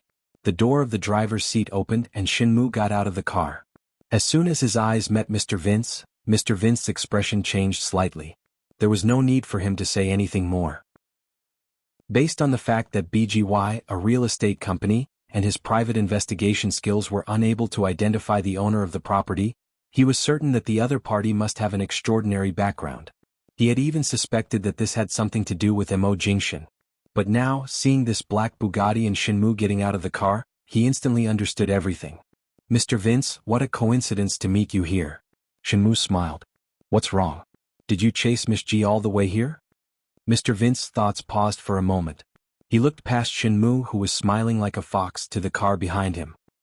He glanced at the back window of the car and said calmly and indifferently, "It is indeed a coincidence. Seems that my guess is right. I'm afraid the owner I've been unable to contact is COMO himself?" Shenmue smiled. We've all been in the business world for a long time. There's no need to explain everything. Mr. Vince has always been shrewd and difficult to grasp. When it comes to relationships, I advise you not to touch anyone you shouldn't touch. Chapter 493. When Jean Wan first went to England, although she said that she had let go of him and that everything was over, she would often stare blankly alone. It wasn't easy for her to finally get over that stage and completely dig the 3 words Mo Jingshan out of her life. She lived a different life. He was happy that she returned to High City, but on the other hand he was worried. He wasn't sure what Mo Jingshan planned to do with her. And now, it seemed that Mo Jingshan never intended to let go of her. Although Yuehu Bay is a good place, the west side of the city is still remote. I never expected that COMO would deign to come here. Mr. Vince's eyes were still fixed on the car window as he spoke. Shenmue put one hand in his trouser pocket and chuckled. Mr. Vince, I never expected that you would even dare to chase COMO's ex-wife. You've been chasing her for 3 years, but you still haven't succeeded. What's the point of waiting silently like this? Miss G moved here not only for her own safety, but also to guard against you, right? Shenmue could stay by Mo Jingshan's side for so long not only because he was good at dealing with people, but also because he knew what he should say and what he shouldn't say. He was especially good at grasping people's hearts, just like this shrewd Mr. Vince. He knew him very well. Mr. Vince sneered. I don't know who she's guarding against, but I believe your COMO must know better than me. Whose place does the 5 floors of Yuehu Bay belong to? Tell me, should I remind her or not? At this time, the black rear window of the low-key car slowly rolled down. The man in the car looked at the people outside with deep, unruffled eyes, and his voice was cold and slow. I've always heard that the general manager of BGY Group is a rare person who stepped into the upper class with his own shrewdness and identity without a background. As long as you're sure you can bear the price, I don't mind you giving it a try. Mr. Vince sneered. COMO, you've been in the business world for so long. You're an outstanding member of the upper class, and it's rare for you to be sober and have a good grasp of everything. We've already divorced. There's really no need to disturb Jinwan's life. Mo Jingshan had already retracted his gaze, not giving him a single glance. His gaze seemed to be stained with the coldness of the night. This is my problem. Based on your current status as BGY's general manager, you wish to pursue the leader of MN Group. Mr. Vince, are you overestimating your own charisma, or are you presumptuously assuming that Jinwan's gratitude and kindness toward you is because she treats you differently? There was a hint of displeasure and embarrassment hidden on Mr. Vince's face, but it happened to hit the nail on the head. Jinwan's patience and compromise with him was indeed because he had helped her during her most difficult years in England. But because he didn't want to hear the word gratitude, she didn't say it out loud. But now, Mo Jingshan had directly pointed it out. Mo Jingshan's cold face did not reveal any emotion. From his indifferent expression, Mr. Vince could tell that Mo Jingshan had long found him an eyesore. As long as he wanted to make a move, it would be impossible for him to continue standing in Sea City. Perhaps it was because he had helped Jinwan before that Mo Jingshan had never touched him. The car window closed once more, blocking off the two men's gazes. Shinmu was still smiling at him. At this moment, he had already stood by the side smoking a cigarette. Before entering the car, he handed another cigarette to Mr. Vince, smiling as he asked if he smoked. Mr. Vince did not take it, so Shinmu casually tossed the cigarette onto the ground. He smiled mildly and said, Mr. Vince, you're on your best behavior. Things that don't belong to you don't even mention 3 years. Even after 30 years, I'm afraid it still won't be yours. Why do you have to ruin your future for someone who has never belonged to you? After speaking, Shinmu entered the car. The noble and cold man in the car did not lower the car window again. The luxurious yet low-profile black Bugatti drove past them. Mr. Vince's cold aura slowly retracted. In the end, his hands that hung by his sides slowly clenched into fists. He was clearly a successful person in his career. He was proud and conceited. But at this moment he felt somewhat defeated. Jinwan's heart was really hard to conquer. 3 years had not even melted the tip of the iceberg. His mouth was his. Now, as long as he picked up his cell phone and called her, based on Jinwan's attitude toward Mo Jingshan, she would definitely leave Yuehu Bay immediately and never take another step forward. But could he say this? It was all up to him. Recently, Jinwan had gone on a business trip and stayed in Canada for another half a month before returning. As soon as she returned, she had been busy with the construction project of High City Stadium. She worked overtime, read plans, and went to the construction site for inspection. As long as she could, she would take a look at every process. It was already the end of August, and she had been back from England for more than 2 months, almost 3 months. This time, the meeting with the construction bureau was still held in Shine Group, but today most of the participants in the meeting were other members of Shine Group. Mo Jingshan was not there, so the meeting was not affected. She just needed to ask the people of Shine Group to inform the higher-ups. That night, after the meeting, Jinwan dragged her tired body back to rest. After all, she had been so busy for the past half a month that she fell asleep as soon as she hit the bed. Now she just wanted to go back, take a shower, and sleep as soon as possible. However, when she walked out of Shine Group, she suddenly saw Shinmu park the black Bugatti outside and motioned for Jinwan to get in the car. Why did he want her to get in the car? Jinwan glanced at Shinmu in confusion. Shinmu did not explain and only signaled for her to hurry up. The spot where he parked was not a normal parking spot, and there were cars passing by. If he kept parking here, it would affect other people's driving. Jinwan thought Shinmu had something to say to her, so she walked over. When she approached, Shinmu looked back and motioned for her to sit in the back. She opened the car door in confusion and saw Mo Jingshan sitting in the back. Jinwan? She wondered why Shinmu was so mysterious, but it turned out that he just wanted her to get in the car? Jinwan pursed her lips and did not speak. Hearing the car behind her honking and telling them not to block the road, she got in the car. In the car, Mo Jingshan only glanced at her and tilted his head back. He raised his hand and casually tugged at the collar of his shirt. He must have had a dinner party and drank some wine. Right now, the alcohol was kicking in, and he was feeling a little uncomfortable sitting in the car for a long time. Shinmu started the car. Before Jinwan could say whether she was going home or back to the company, Mo Jingshan opened his eyes and turned to look at her, wanting to see if she was looking at the scenery. However, from the corner of his eye, he saw that she was almost leaning against the door. The space in the back seat was not small, but she had forcibly widened the distance between them by about 1.5 meters. Chapter 494. The sky gradually darkened, and it was very dark inside the car. Shinmu's car drove very steadily, and it was as though he was purposely pretending he did not exist. He did not make a single sound, and at this moment, the car was so quiet that even Mo Jingshan's slightly drunk breathing could be heard clearly. You're almost pressed against the car door. If the door could be opened right now, would you even be able to jump out of the car? Mo Jingshan's tone was neither salty nor mild as he spoke. Due to the heavy atmosphere in the car, he casually unbuttoned one of the buttons on his collar. The man's collarbone that was usually meticulously buttoned was sexy and alluring. Coupled with the man's slightly low and hoarse voice, it caused one's heart to instinctively jump upon hearing it. Jinwan did not look at him and shifted her gaze away. There's indeed no need for me to sit in this car. Earlier, if it wasn't because the car was blocking the road and I was too embarrassed to dawdle there and affect the passing of others, I wouldn't have come up. The man whom she had forcefully pulled away from her by 1.5 meters turned to look at her. His distant and heavy gaze landed on her face. I'm just sending you home. It's not like I'll eat you up. Why did his words sound as though she was the heartless and ungrateful one who did not understand good intentions? Good person? Mo Jingshan? Did he count? Jinwan was expressionless as she looked out the window. She maintained her posture of leaning against the door and did not wish to approach him at all. All of a sudden the car arrived at an intersection ahead. A speeding ambulance sped over from the other side of the road. Shinmu rushed to step on the emergency brake. Jinwan was only sitting on the seat closest to the side. Not only was she not wearing her seatbelt, but she was also unstable. In an instant, the inertia and force of the emergency brake sent her entire body forward. Her head knocked against the nearest window, and her elbow knocked against the door. The pain caused her to softly cry out in pain, but she held it in and did not make another sound. She only raised her hand to press against her slightly aching forehead. Shinmu looked at Jinwan through the rearview mirror and said apologetically, "I'm sorry. Earlier, an ambulance suddenly sped over. It was probably rushing to the hospital to save someone's life. I had no choice but to suddenly brake. Miss Ji, are you all right?" Jinwan shook her head and did not speak. She just raised her hand and waved twice, indicating that she was fine, and then continued to lean against the car door. However, less than 5 minutes later, the car passed another traffic light intersection and suddenly made a sharp turn in the middle of the intersection.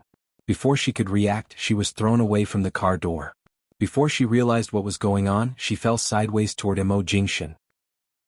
She had just realized this and was about to dodge, but she couldn't bear the inertia of the sudden turn. She couldn't control her body at all and instantly fell sideways on the man's lap. Her head also hit hard against his lower abdomen uncontrollably. The area below her head was currently pressed against Jinwan.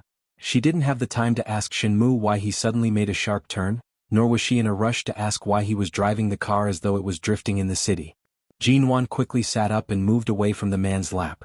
She then raised her hand to push back the messy hair on his lap and sat stiffly in her seat. Mo Jingshan's gaze was deep as he looked at the woman beside him who had an awkward expression but was unwilling to speak. After she had tidied up her hair, he saw that it was only shoulder length. Just as Jinwan was about to continue leaning against the door, he abruptly raised his hand to hold her wrist and pulled her back. Jinwan almost fell into his embrace again. She rushed to steady herself and leaned against the door. At the same time, she stared in shock at the man beside her with his deep gaze. "What are you doing?" As she spoke, she subconsciously wanted to move to the side. However, her arm was instantly held tightly by him. "I'm sorry. Earlier on, I forgot to turn at that intersection and almost drove over. Thankfully, I made the turn in time." Shinmu, who was in the driver's seat, did not turn back or look at the rearview mirror. He only gave a perfunctory explanation. Jinwan was speechless. Shinmu, this bastard. Although he didn't brake on purpose earlier, the turn earlier was definitely intentional. Jinwan moved to withdraw her hand from Mo Jingshan's palm. However, the man turned around by her side and pressed his long arm against her shoulder, trapping her between the leather car seat and his body. When Jean Wan's cold gaze landed on him, his black eyes narrowed and he wrapped his arm around her shoulder, trapping her in his embrace. Finally, he saw the coldness in Jean Wan's eyes turn into shock and resistance. However, all her struggles were easily suppressed by him. Instead, the two of them moved even closer to each other. She was almost pressed against the seat by him, unable to move at all. "Emo Jingshin, what are you doing?" In the darkness of the car, Jean Wan's complexion turned slightly pale due to his forceful approach. The man placed one hand on the back of the seat behind her and held her with the other, trapping her in his cool breath. He lowered his eyes and looked at her unhappy face from such a close distance. Her slender and soft body kept struggling in his embrace. His gaze was dark and heavy as he said, "Get out of the car." She could clearly feel that these two words were not meant for her. He was asking Shinmu to get out of the car. Jean Wan stared at him in disbelief. "Emo Jingshin, what do you mean?" However, Shinmu had already parked the car by the side of the road in a timely manner. Then he quickly disappeared from the car. The moment the driver's door was slammed shut with a ping, Jean Wan's heart leaped to her throat. It was one feeling to have a third person in the car, but it was definitely another feeling when it was only her and Emo Jingshin in the car. "Don't move. If you move again, I can't guarantee what will happen in this car." The man's voice was low and warm. He looked into her eyes and suddenly chuckled, but his voice was low. I drank tonight." Jean Wan froze and stared in disbelief at the man who openly expressed his intention to commit violence while drunk. Her heart felt stifled. So, just because he smelled of alcohol, he wanted to take the opportunity to act crazily? Jean Wan immediately sneered mockingly. For so long she had thought that she could be tactful and maintain a proper distance with him, but she did not expect that one day Emo Jingshin could also be so shameless to this extent. Chapter 495. With that, she pushed hard against his chest but failed. She said coldly and angrily, "Emo Jingshin, you've tortured me enough 3 years ago. Now it's all over. Please let me go. Let's part on good terms. Don't make me suspect that you've fallen in love with a game of cat and mouse. I just want to stay far away from you. Go as far as you can." Before she finished speaking, Jean Wan tried to move aside again. All of a sudden, the cell phone in her bag rang with a melodious ringtone. She immediately raised her eyes and coldly stared at him. When the man paused slightly because of her cell phone ringing, she took the opportunity to push him away harshly. She hurriedly moved aside and picked up her cell phone. When she saw that the caller ID was Mr. Vince's number, she recalled that she hadn't received his call or heard any news about him in the past half a month. Even if they didn't have time to meet in the past, Mr. Vince would often call to ask about her well-being. It seemed that they hadn't contacted each other in the past half a month. Jean Wan only hesitated for a moment before answering the call. "Hello, Mr. Vince." Jean Wan calmed her slightly ragged breathing due to the violent struggle earlier. Emo Jingshin watched her try to suppress her calm expression as she answered the phone. When he heard her soft and gentle voice when she called him Mr. Vince, his expression darkened slightly. Mr. Vince asked on the phone, "You're back? You've been in Canada for so many days. Are you all right?" "I'm fine. It's just some work. I can't leave there. I just came back 2 days ago." Jean Wan's breathing had calmed down, and her voice sounded gentler and more patient than before. It was very quiet in the car, so quiet that Jean Wan could hear the man's voice clearly on the phone. Mr. Vince smiled gently. "That's good. I'm also abroad these days. I don't have time to go back in the near future. You can contact the vice president of BGY Group. If you have any problems, call me. I'll try to help you." "Why did you go out again? Didn't you say you'd stay in the country for a while? Isn't BGY Group about to promote you?" "My promotion won't be delayed, but I'll probably be in charge of the branch companies in other regions.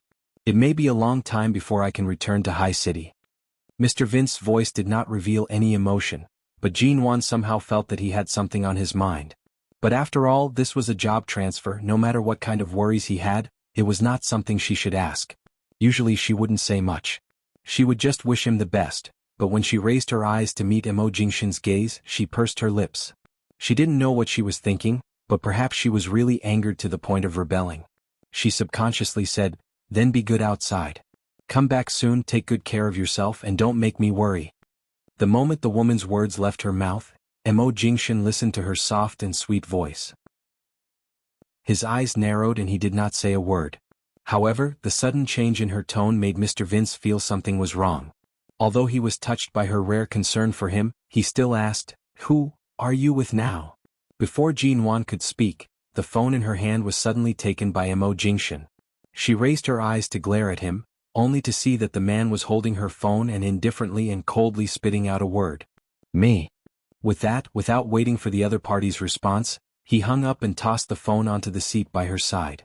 Jinwan forcibly swallowed back the curses on the tip of her tongue. She gritted her teeth to resist the urge to scold him, picked up the phone angrily and put it back into her bag. She turned to see that the car was parked in a parking space at an intersection. She immediately reached out to open the car door, only to find that it was locked. The same thing again. Even Shinmu had learned this trick. He had already gotten out of the car, so why did he still lock the car door? Jinwan knitted her brows. She found that she was actually a little afraid of staying with Mo Jingshan like this, especially in such an enclosed space where his scent was everywhere. Seeing that she sat stiffly by the car door, the man suddenly leaned over. Jinwan immediately leaned back against the car door and stared at him with an ugly expression. "Mo Jingshan, you didn't drink much at all. Don't act recklessly just because you're tipsy. Although I don't know what your purpose is, I know that you're very sober." Mo Jingshan was unmoved. He just leaned close to her, their breaths entwined, but he did not restrain her. But in fact it was the same whether he held her down or not, because she could not get out of the car. His eyes were deep and heavy, but hers were cold and full of resistance. "Remove Vince from your relationships. If I see you have any contact with him again, he can forget about taking a step into high city in this life." The man coldly spat out these words and then released her under Jinwan's stunned gaze. It was clear that his headache these days was real. He sat back in his seat, pressed his slender fingers between his brows, and did not say another word. Jinwan stiffly leaned against the car door for a long time before she gradually returned to herself. "Was it you who prevented Mr. Vince from returning to High City for the time being?" "No, for the sake of him helping you through several difficulties, I won't touch him." Mo Jingshan put down his hand that was originally pressed against his brows and turned to look at her guarded eyes. "But if you continue to maintain an ambiguous relationship with him, I can't guarantee that I won't be able to control my hand."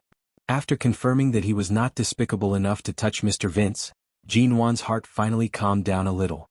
But what did this mean? A threat? She coldly looked at him. "Isn't Shine Group very busy? But why do I see that you're so free that you even care about your ex-wife's love life? We divorced a long time ago, didn't we? Emotionally we broke up and legally we have no relationship. Why do you care if I have an ambiguous relationship with Mr. Vince or some other guy?" As she spoke, Jinwan's face turned a little pale. At this time, Shinmu opened the car door and returned to the car. The moment the door was opened, the lights in the car automatically turned on, clearly illuminating Jinwan's pale face. Mo Jingshan glanced at her and then glanced at her, seemingly inadvertently covering her stomach with her hand. He glanced at the time and asked in a low voice, "Didn't you have lunch?" Jinwan was too lazy to talk to him. Seeing that she had been discovered, she no longer hid. She covered her stomach with her hand and gently rubbed it, not speaking or responding to his words. Chapter 496. Jinwan didn't particularly like Western food. She liked Chinese restaurants or home-cooked meals, which was her habit. Knowing what Mo Jingshan meant, she looked out of the window expressionlessly. "No thank you, Mo. I can go home and cook some noodles. You don't have to spend so much money on me." She paused and then said, "Of course, it doesn't seem necessary for me to treat you to dinner, so please let me get out of the car and let me go home by myself." She changed the way she addressed him to Mo again. Shinmu pretended not to hear anything. The car had almost reached a good restaurant nearby, and he slowed down the car. Jinwan's attitude didn't soften at all. She was even colder than when she got in the car. Mo Jingshan didn't seem to want to force her. He said indifferently, "Send her back." "Okay." Shinmu continued to speed up the car. As he drove the car in the direction of where Jinwan used to live, he deliberately asked, "Miss Ji, are you still living in the previous apartment? I'll just take you there, right?" Jinwan paused. "No, I moved. Now I live close to the company in the West City." Shinmu immediately turned the car around in time and drove in the direction of the West City. As he drove, he said, "Oh, fortunately I asked. Otherwise I would have gone in the wrong direction. Where do you live in the West City now?" "Send me back to the company. It's only a 10-minute walk from the company to home. I'll go back to the company to pick up something." Jin Wan's voice was flat and emotionless. Shinmu hesitated. Seeing in the rearview mirror that Mo Jingshan didn't seem to want to speak, he could only say cooperatively, okay. Jin Wan thought it seemed that they didn't know where she had moved. So, the reason why Mo Jingshan knew where she lived was because he already knew it 3 years ago? Previously in Yuehu Bay, people often asked about the mysterious owner. Because the mysterious owner seemed to have an unusual identity, she once suspected that he might have something to do with Mo Jingshan. Although she didn't know why she had that suspicion when she saw the various kinds of furniture moved in by the workers, she felt that the style was very similar to that of Aolan International. But now that she thought about it, maybe it was just a coincidence. That kind of simple and elegant black and white decoration and the style of the furniture should be the style that many modern men liked. She was probably thinking too much. Now that she saw that Shinmu seemed to be completely unaware of her new residence, she must have been overthinking. After driving to the west side of the city, Jin Wan saw that they were getting closer and closer to Yuehu Bay. She glanced into the distance and did not stop at Yuehu Bay. It was very quiet in the car. Mo Jingshan was resting with his eyes closed and did not say a word. Shinmu didn't look in the direction of Yuehu Bay either. He drove through the main gate and headed straight for the MN Group's office building. She thought Shinmu was going to stop the car and was about to say, "Thank you," when he slowly opened his eyes and said, "You haven't had lunch since noon. No matter how busy you are, you don't have to make things difficult for your stomach. Get out of the car and go eat something." Shinmu was about to stop the car when he opened his eyes and said in a low voice, "You haven't eaten anything since noon." There were some cafes and restaurants around the plaza in front of the office building, as well as some other restaurants. Jin Wan said coldly without raising her eyes, "No need. I'm not hungry." Mo Jingshan's handsome features were still indifferent as if what she saw was just an illusion. His voice was cold and low. "You're not hungry? Then eat with me." Jin Wan turned to glare at him. "Mo, I think you're really drunk. I'm not hungry. I don't want to eat. Why should I eat with you?" The man looked at her cold and even obviously alienated face and remembered her soft tone when she answered the phone just now. He immediately glanced at her coldly.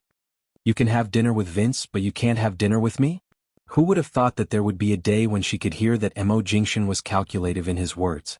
Jin Wan withdrew her gaze and curved her lips, but she was not really smiling. "You said it yourself. Mr. Vince has helped me through several difficult times in the past 3 years. It's understandable for me to treat him to a meal, but why would I want to have a meal with you? At most, CEO Mo and I will toast each other on social occasions. It's not appropriate for us to have dinner together in private near my company, is it?" Mo Jingshan's hand that had opened the car door paused. He suddenly turned to look at her and closed the door again. Hearing the sound of the car door closing, Jin Wan's heart sank and she instinctively looked at him warily. "Aren't you going to get out of the car? I'll give you 2 choices. Get out of the car to eat or stay in the car tonight. Choose." The man looked at her cold face and his voice was indifferent as if it really had nothing to do with him. "After all, I'm not the one who's hungry and has a stomachache, en?" Jin Wan, she did have a stomachache but she didn't want to compromise. But just now, when she saw the car door that she had opened with great difficulty was closed again, it seemed that she had missed the opportunity to escape because of her stubbornness. This man was Mo Jingshan, a man who could make countless rich and powerful people tremble with a casual stomp of his foot. Everyone had to give way to him and didn't dare to provoke him. What else did she have except that she had a relationship with him several years ago? What right did she have to provoke or disobey him? Jin Wan lowered her eyes and said flatly, "Mo, what do you want to eat?" "Anything. It's up to you." He had just come back from a dinner party and drank some wine, so he must have eaten, but generally he didn't eat too much at this kind of dinner party. As soon as Shinmu drove the car to a beef noodle shop in front of her company, Jin Wan said, "Shinmu, park the car here." Shinmu stopped the car decisively. After the car stopped, Jin Wan opened the door and got out of the car without saying a word. Then, regardless of whether Mo Jingshan followed her or not, she quickly walked into the beef noodle shop and found an empty seat to sit down. The waiter came over and asked her what she wanted to eat. Jin Wan said a bowl of beef noodle. As soon as she finished speaking, she looked up and saw that Mo Jingshan had come in. He looked at her. His eyes were dark, clear and clean without any trace of drunkenness. She paused and coldly corrected herself. 2 bowls. It wasn't until the waiter turned and left that Jin Wan put down her bag and no longer looked at the man in front of the door. This was a very ordinary beef noodle shop. It was very small and the tables were not big but there were many people. The smell of beef noodle wafted in the air, and the environment was relatively clean. With Great Boss Mo's status, he probably rarely came to such a small place, or maybe he had never been here before. The moment Jinwan raised her eyes again, she saw that the man in front of the door had turned his eyes away after looking at the shop. He took long strides and walked in her direction. Chapter 497. When the man's jade-like figure was standing less than 2 meters away from her, he came over and sat down. Mo Jingshin didn't mind this kind of small restaurant at all. He just sat opposite her. For some reason, Jinwan felt that the beef noodle restaurant, which had become narrower because of the crowded people, suddenly became particularly quiet, and the man sitting opposite her was particularly clear. A handsome man with clear and perfect facial features appeared in front of her openly just like that. Mo Jingshin. Jinwan recalled that there was a time when he was really everywhere in her world. As long as she had a little spare time, as long as she slightly let down her guard, he would openly appear in her mind. Later, she gradually got used to the fact that this man had disappeared from her world. She clearly knew that he had completely disappeared from her world. She hadn't even heard of Mo Jingshin's name for a long time before she returned to High City. Before the beef noodle restaurant was served, the waiter came over with a pot of the restaurant's homemade lemonade and poured it into a clean glass. Jinwan didn't speak.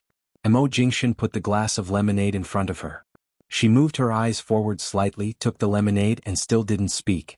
When the 2 glasses of lemonade were poured, the waiter turned away.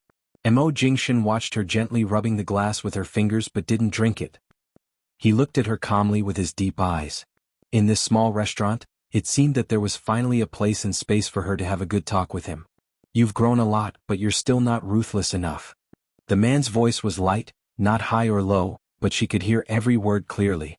Jinwan suddenly seemed to look at him as if she was surprised that he would come to such a conclusion. What do you mean? The man's smile deepened, but he still looked at her with clear eyes, and his voice was mixed with a trace of softness that she couldn't understand. I've been waiting for you to vent your anger and give you a chance to vent your anger, but obviously this time the angle I expected is different. Jinwan felt a little amused and said lightly, So Xiao Mo is just giving me a chance to vent the grievances I suffered in front of you. Do you want me to be happy? The reason why your prediction is a little off is because you think I hate you. But the real reason is that I don't even hate you anymore. I just don't want you anymore. What was the most satisfying thing? After experiencing these 3 long years, I've finally completely forgotten you. That's the happiest feeling. She paused, and the mockery in her eyes became more obvious. I don't even want to know why you insisted on divorcing me in the first place. The man had just picked up the glass on the table when he paused for a second or two because of her words. He put the glass down again and his voice was light and emotionless. Really? Jinwan's cell phone rang again. She took it out of her bag and answered it when she saw it was Xia Tian. Nuanyuan, are you back to the company now? I'm downstairs. That's great. Last time I asked my SWAT boy to find a bodyguard for you, I found a suitable person. I'm at home with the baby, so I asked him to go to the company to find you. He went there in the afternoon and learned that you were not in the company, so he has been waiting for you. Where are you now? I'll ask him to go to see you. You really found me a bodyguard? In fact, it's not necessary. I'm quite safe living there now. Since you've already looked for him, why don't you just leave him here? It's better to have a little more security. After all, you're no longer a nobody, and your net worth is already in the Forbes list. You have to be careful of kidnappers or robbers. I'll feel more at ease if you have a bodyguard with you. Jinwan chuckled. All right, I'm in the beef noodle shop downstairs. Okay, I'll ask him to go there right away. After hanging up the phone, the waiter happened to bring up 2 bowls of beef noodle that had just been made. Jinwan took a sip of water unhurriedly and said, This kind of small shop is clean. Xiao Mo, I hope you don't mind. If you don't like it, just put it down. You don't have to be too polite. Mo Jingshin didn't show any emotion on his face. He very naturally and skillfully put several slices of beef on the noodle shop into Jinwan's bowl. Jinwan glanced at the many slices of beef piled up in her bowl. Before she could speak, the door of the noodle shop was opened, and a thin and tall figure appeared in front of the door. It was a young man who looked to be in his early 20s. He had a neat black buzz cut, and his handsome face was a little tough and energetic. He quickly looked around, saw Jinwan, looked down at the photos he had received on his cell phone, and then fixed his eyes on Jinwan. Jinwan's eyelids twitched. Was he the one Xia Tian mentioned? Hi. She came up to the table quickly and greeted Jinwan. Are you Sister Nguyen? Jinwan. Yes, just call me Jinwan. Sure enough, it's you. The man at the table immediately sat down by Jinwan's side as if he was very familiar with her.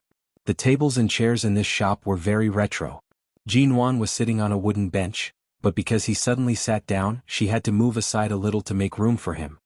Hello, Sister Nguyen, my name is Yen Go. I'm an intern in High City Special Police Force. In fact, I've been on many missions. After 2 years of internship, I can officially become a regular police officer, but I still need about half a year of social practice. Our boss Ling asked me to be a bodyguard for a female CEO, and he said that this female CEO is his wife's best friend, so I came without hesitation. Sister Nguyen, I'll be working for you from now on. Please take care of me. With that, this young and handsome man called Yen Gu raised his hand to shake Jinwan's hand. Jinwan looked at him up and down, asking, "How old are you?" 23. Yen Gu smiled again. His smile was young and sunny, showing his white teeth. His hand was still raised in front of her, insisting on shaking hands to get to know each other. Since he was 1 year younger than her, it was not too much for him to call her Sister Nguyen. Jinwan raised her hand and shook his hand politely.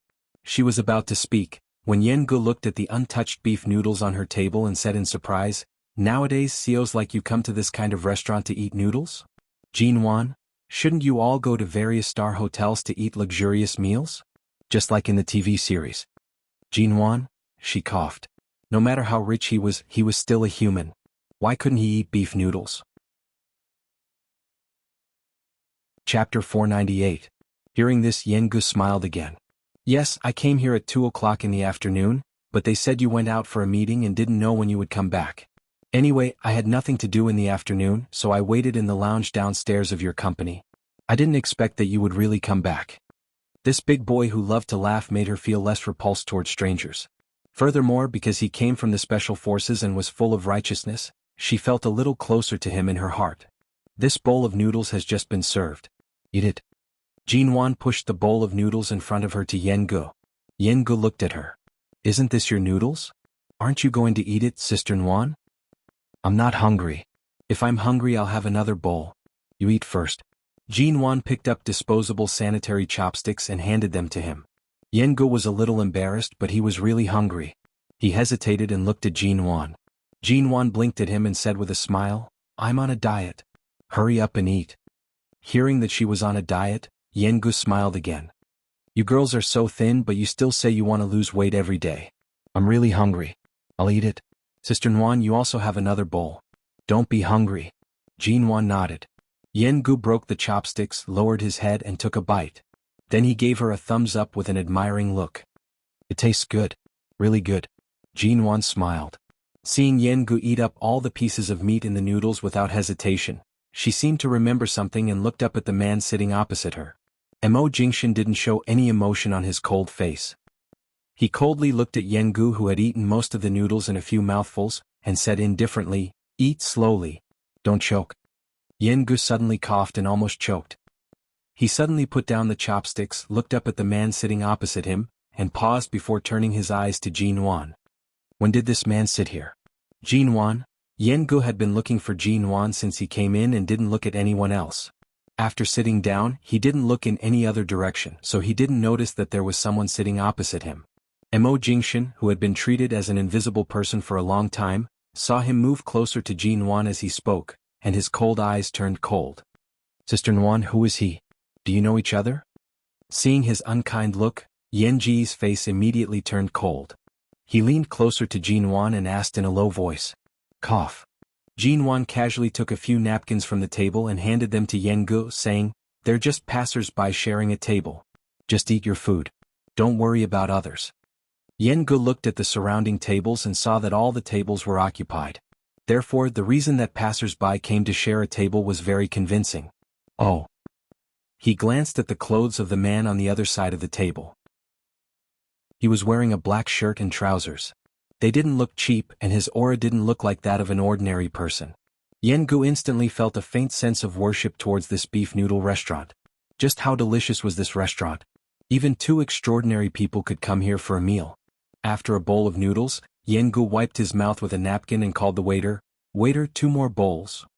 "2 bowls?" Jinwan was surprised. "I'll have another bowl." "You have to have another bowl too." Yen Gu turned his eyes to her and continued to smile at her, showing his white teeth. These bowls are on me. Sister Nguyen, eat as much as you want. The corner of Jin Wan's mouth twitched. Thank you, but I'm not hungry. You can eat by yourself. Seeing that she really didn't want to eat, Yen Gu thought for a while and decided that he couldn't eat 2 more bowls. In the end he only ordered 1 bowl. Jin Wan could understand that a tall and strong young man like him, who had graduated from the special police force, could easily eat 1 or 2 bowls of beef noodle. Besides, Yen Gu didn't look fat at all. His tall and thin figure was one of the best among his peers. She sat by his side and waited for him to eat the noodles, not disturbing him. However, Jin Wan spoke to him with a smile and patiently handed him a napkin, all of which fell into Mo Jingshan's eyes. Jin Wan glanced at the bowl of noodles in front of Mo Jingshan. The noodles had been left here for more than 10 minutes and had become sticky. She glanced at him again, asking him why he hadn't eaten it yet. Mo Jingshan's lips curved into a cold smile. After Yen Gu ate most of the second bowl of noodles, he asked the waiter for a bottle of mineral water, took a sip and put it down. He turned his eyes to Jin Wan, saying, Sister Nguyen, I'll be working for you from now on, right? Is this the first time you've hired a bodyguard? Have you ever had a bodyguard by your side before? My job is to keep you safe, isn't it? Jin Wan thought of Feng Ling, and the smile in her eyes softened. I used to have a female bodyguard by my side, but she's abroad now. I don't think she'll come back anytime soon. A female bodyguard? How's her martial arts? She won the Women's Close Combat Championship in the United States and is a shooting coach in some special bases. What do you think of her martial arts? Jin Wan asked with a smile. Yen Gu nodded. Then I see. Sister Nguyen, don't worry. I'm good at martial arts. I can definitely keep you safe. Jin Wan looked at his serious face and then at the noodles in his hand. She chuckled. Why is your name Yen Gu? I think it should be Yen Gu. Hurry up and eat your noodles.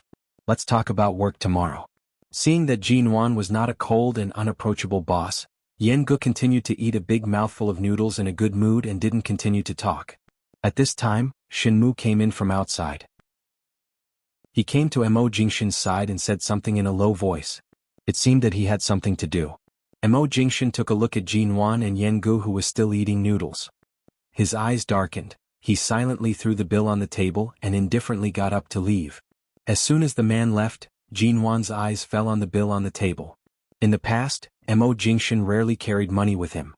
He had to pay by credit card to accompany her to buy groceries. She didn't expect that now he had the habit of carrying money with him. Habit? Habit was a terrible thing. She had just quit it for a year or 2, so she didn't want to be stained with it again. The door of the beef noodle restaurant opened and closed. Jin Wan picked up the glass and took a sip of water, remaining silent. After eating the noodles, Yen Gu looked up at the 100 yuan on the table and said in surprise, This passerby is really fastidious. Is this his treat? Are all the bosses so generous now? We just share a table. How can he take the initiative to treat us? Jin Wan, but why hasn't his bowl of noodles been touched? Didn't the waiter check the noodles when he brought them up? Why isn't there any meat in his bowl? Chapter 499. A week later, Jin Wan was about to go out of the company in the afternoon to talk about a new project with room for development in China, when she suddenly received a call. The call was from the Mo family. She learned that a few days ago, grandfather Mo suddenly fainted at home because of heart palpitations caused by high blood pressure and was rushed to the hospital. It took him more than a day to get out of danger.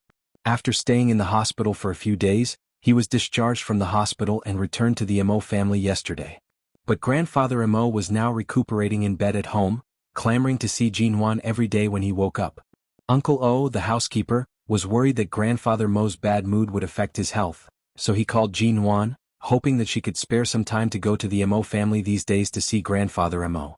As soon as she heard that grandfather Mo was in a coma and hospitalized, Jin Wan stood up from the sofa.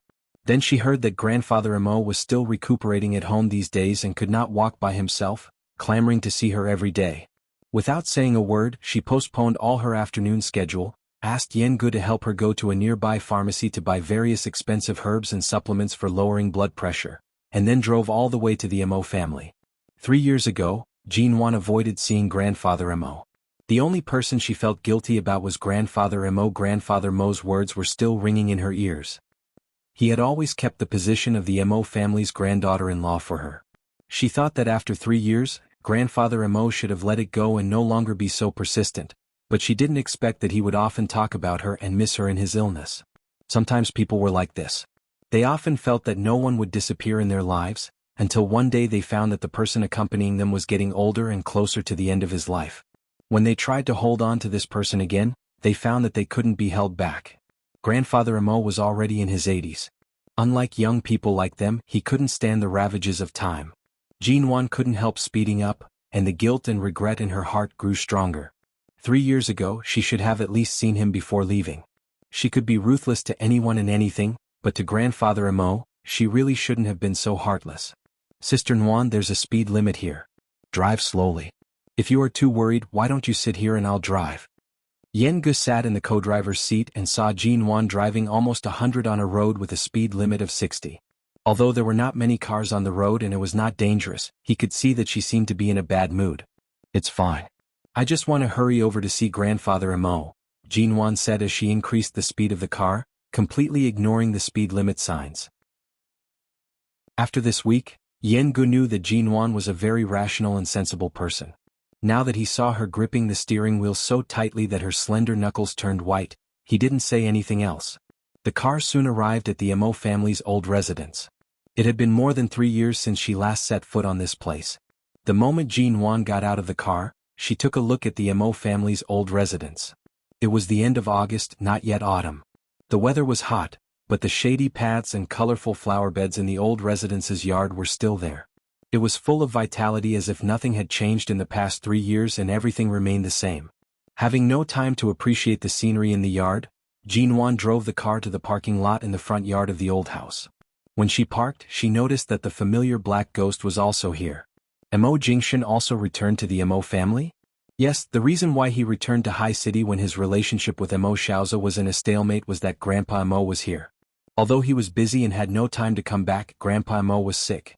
No matter how busy he was, he would come back. After all, the Mo family couldn't be without a leader. Grandpa Mo was sick. If he didn't go back to the Mo family at this time, it would be really inappropriate.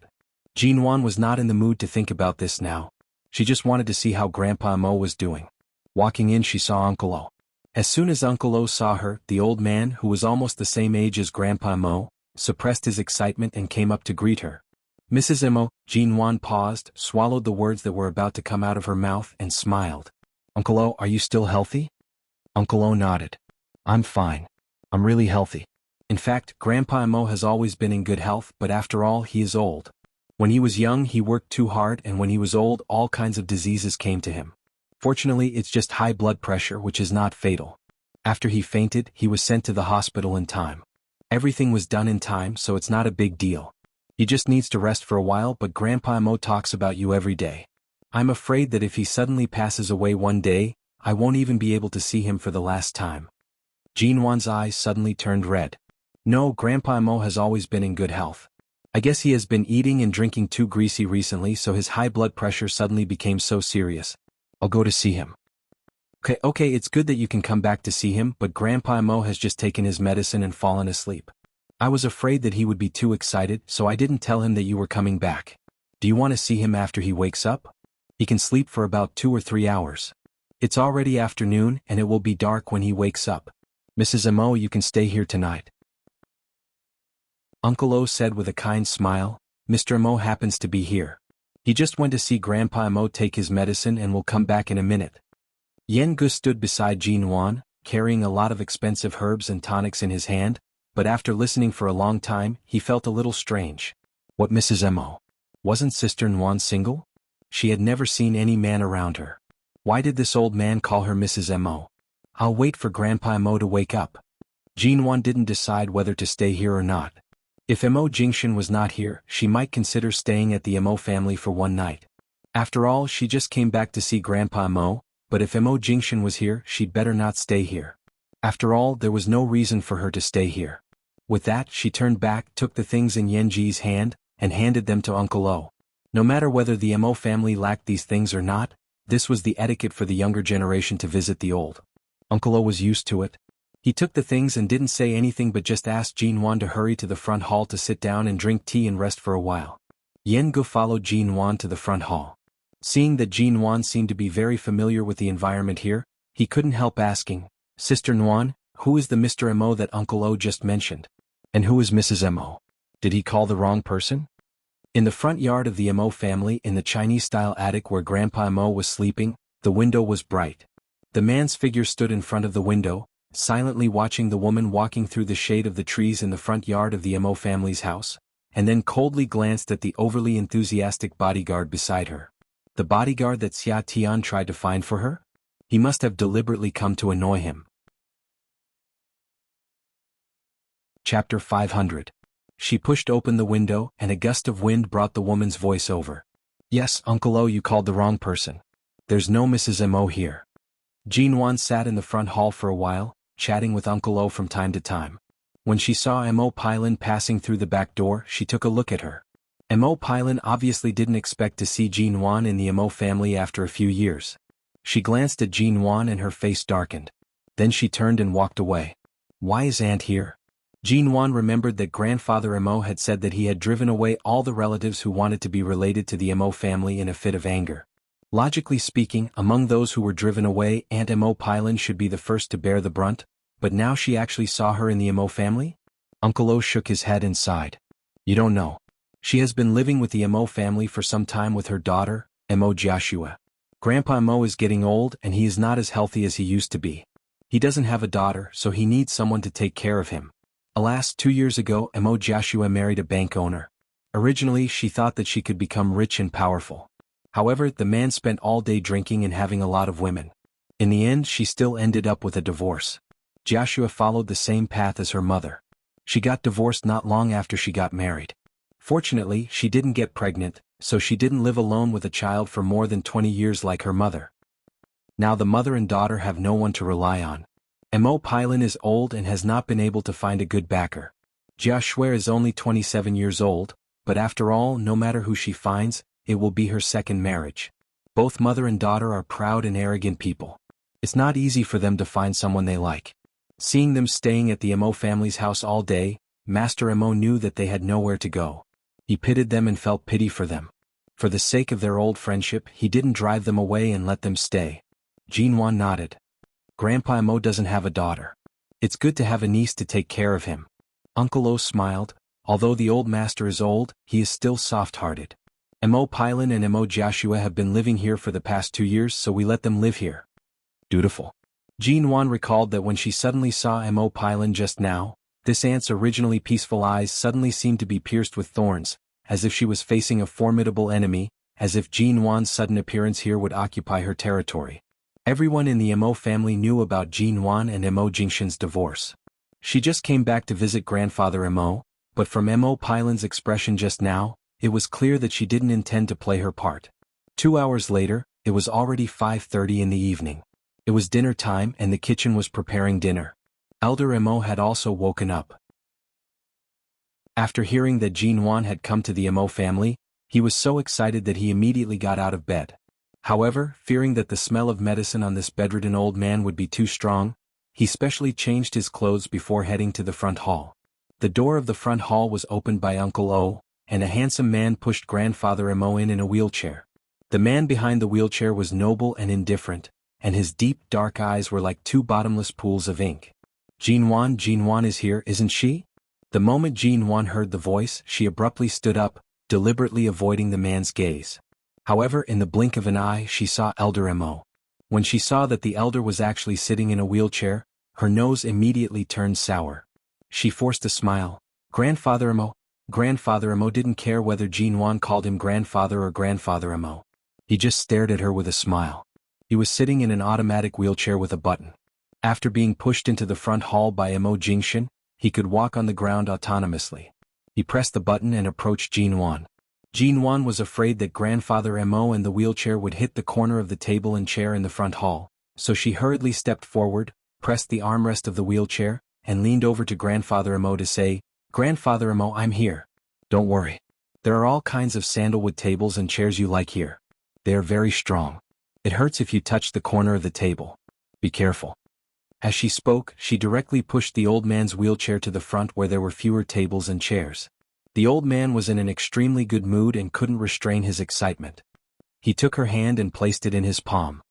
He patted her hand with his other hand and said emotionally, "Child, you've been gone for 3 years. Do you really think this old man can live so long and leave home for so many years as I please?" It was a divorce, but she turned it into running away from home. It was as if Jinwan had never really left home. Sure enough, Grandfather Mo was considerate. Jinwan smiled softly. "Grandfather Mo, let alone 3 years, it's common to see people in their hundreds now. It's not a problem for you to live for another 30 years. Humph, you're such a sweet girl. If I live for another 30 years I'll be an old monster." Grandfather Mo snorted at her like a child.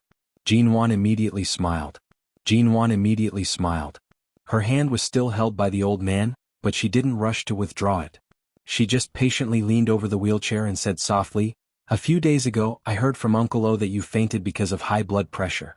Fortunately it's just high blood pressure. Remember to drink less and eat less greasy high-calorie food in the future. Eat more light dishes." "Do you think I have high blood pressure just because I drink a little wine and eat good food?" Grandfather Mo snorted again and held Jinwan's hand tightly.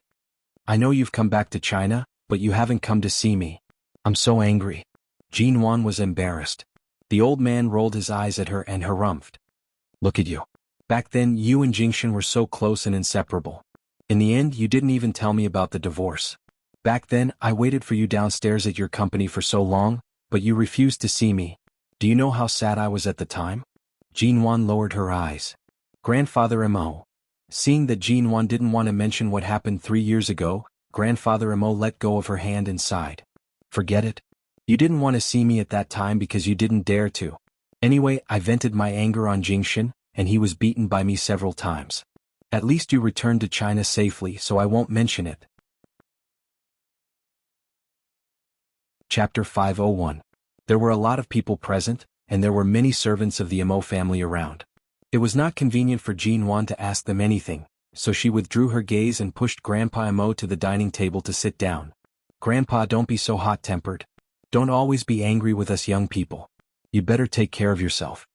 Jinwan helped Grandpa Mo to the dining table and gestured to the servant to serve the dishes. Just now, the kitchen had prepared dinner and had been waiting for Grandpa Mo. Jinwan thought that Mo Pilin and her mother would come for dinner, but the helper went to call for them and came back alone, saying, "They said that they ate something in the afternoon and aren't hungry. They won't be coming for dinner tonight."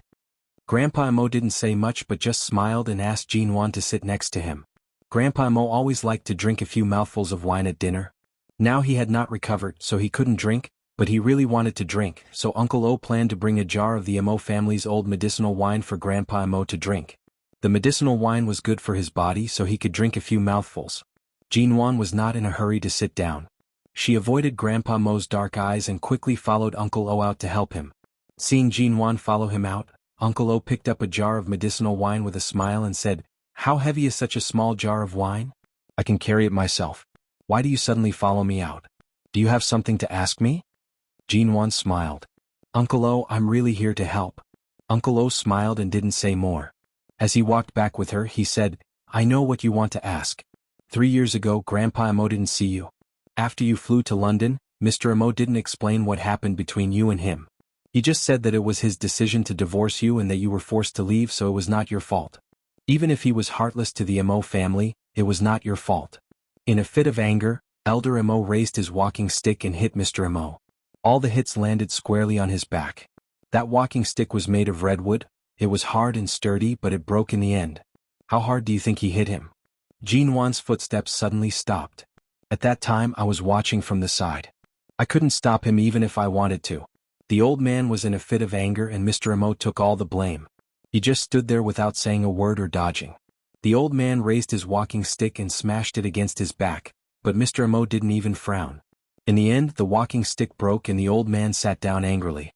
When Mr. Mo left, I saw that the back of his shirt was soaked. Even if it wasn't to the extent that his skin was torn, it definitely wasn't any better. Jinwan lowered her eyes, and her heart seemed to be stung by something. Mo Jingshan's back was covered with old wounds from Cambodia and Los Angeles. Even if the wounds had already healed, they couldn't withstand that kind of devastation.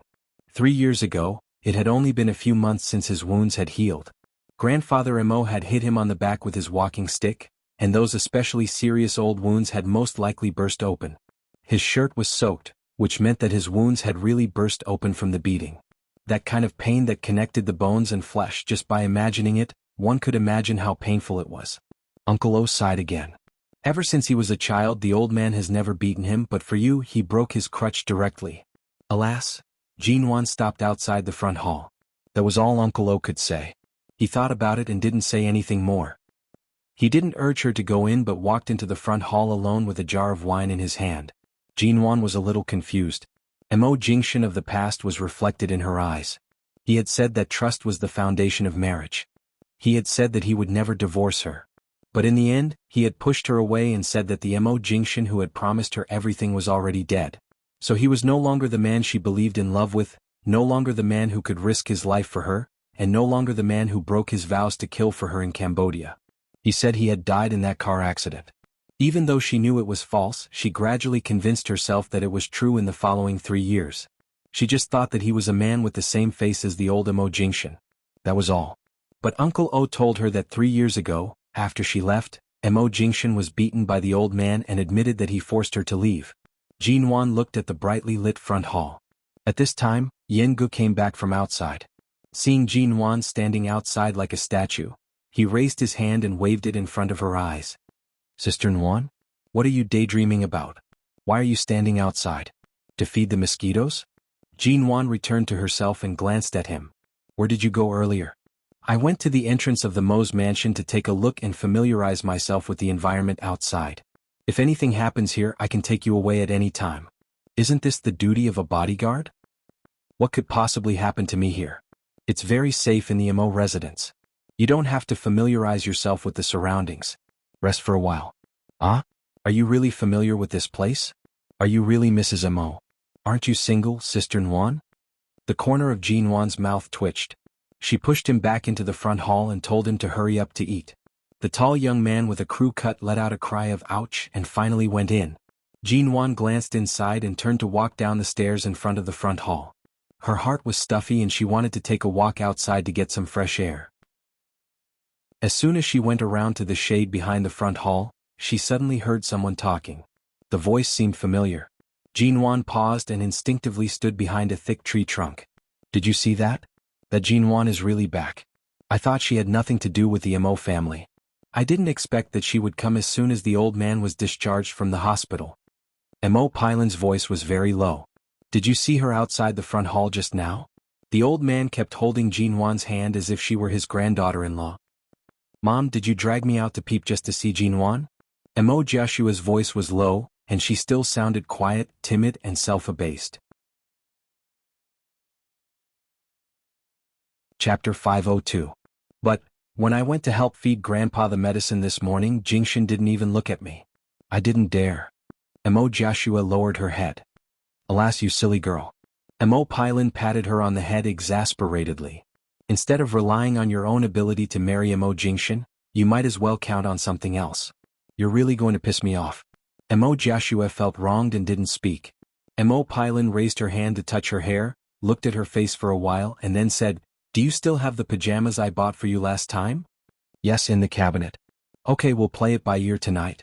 Listen to me, and I'll find a way for you to be Mrs. Mo's wife. Even if you can't be Mrs. Mo's wife legitimately, at least you have to be pregnant with Mo's child. In this way we can live here safely. Mom, what on earth do you want to do? Don't worry about it. Just listen to me tonight. Anyway, we can't let Jinwan come back and abuse her power. After saying that, Mo Pailan dragged Mo Joshua along the other side of the path and walked back. While walking, she whispered something to her daughter. When the mother and daughter were far away, Jinwan came out from behind the tree and glanced in that direction. Jinwan even had a ridiculous thought. Was this aunt going to let her daughter rape Mo Jingxian so that she could continue to live a happy life in the Mo family? Even if Mo Pailan had this idea, Mo Joshua was so timid that she didn't even dare to raise her head in front of Mo Jingxian. How could she do it? He was the president of Shine Group with an international reputation, but he was reduced to the point where the mother and daughter wanted to rape him and have a child. Well, she could only express her sympathy perfunctorily. When she returned to the front hall, she wanted to say something, but she didn't know whether to remind him or to ridicule him. But all this was disrupted by Yengu. Yengu had been staring at Mo Jingxian since he entered the door. Uncle O knew this young man was Jinwan's bodyguard, so he let him in, But why was he so surprised to see Mr. Mo as if he had seen a ghost?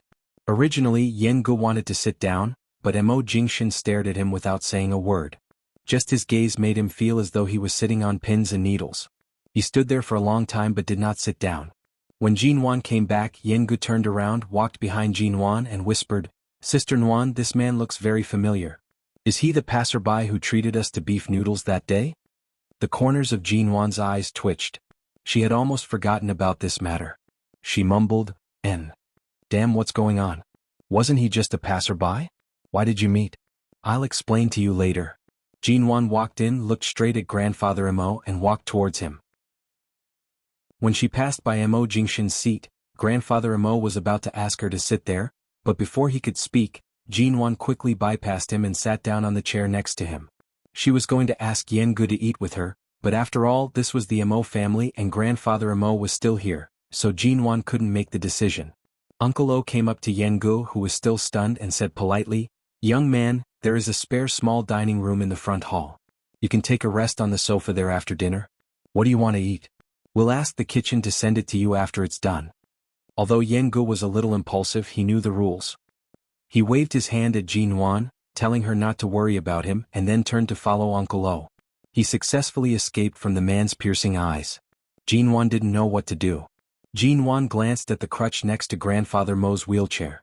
She didn't pay much attention to it when she pushed him here, but after chatting with Uncle O, she couldn't help looking at the crutch. "Grandfather Mo, is your crutch new? I heard that the crutch you used to use was made of redwood, which you like very much. It has been used for many years. Why do you suddenly change it?" Jinwan asked with a smile. As soon as she finished speaking, Mo Jingshin got up and said flatly, "I'll take a call." With that, he glanced at Grandfather Mo coldly, and his eyes were chilling. Then he turned and walked away, his back straight and steady, unhurried. There was a silence in the dining room, but Jinwan was still looking at Grandfather Mo. Grandfather Mo calmed down and took a look at Jinwan. "Did Uncle O tell you about the crutch?" Jinwan didn't speak, but her eyes showed that she acquiesced. "Just pretend that you don't know." Just now, Mo Jingshin's attitude was very clear, and Grandfather Mo didn't go overboard with his words. He reached out to pick up the wine. "Grandfather Mo, although this is medicinal wine, you'd better not drink it. It's better not to drink wine when you have high blood pressure." Jinwan didn't continue to ask but took the initiative to pour some wine for Grandfather Mo, but only a little, much less than if he had poured it himself. Seeing that Jinwan was really doing this for his own good, Grandfather Mo said with a smile, "Okay, I'll listen to you. Girl G, stay at home tonight. I'll ask Jingshin to send you back tomorrow morning." "No, I drove here by myself. I'll leave after dinner with you. Just stay. I'll ask the servant to arrange another room for you.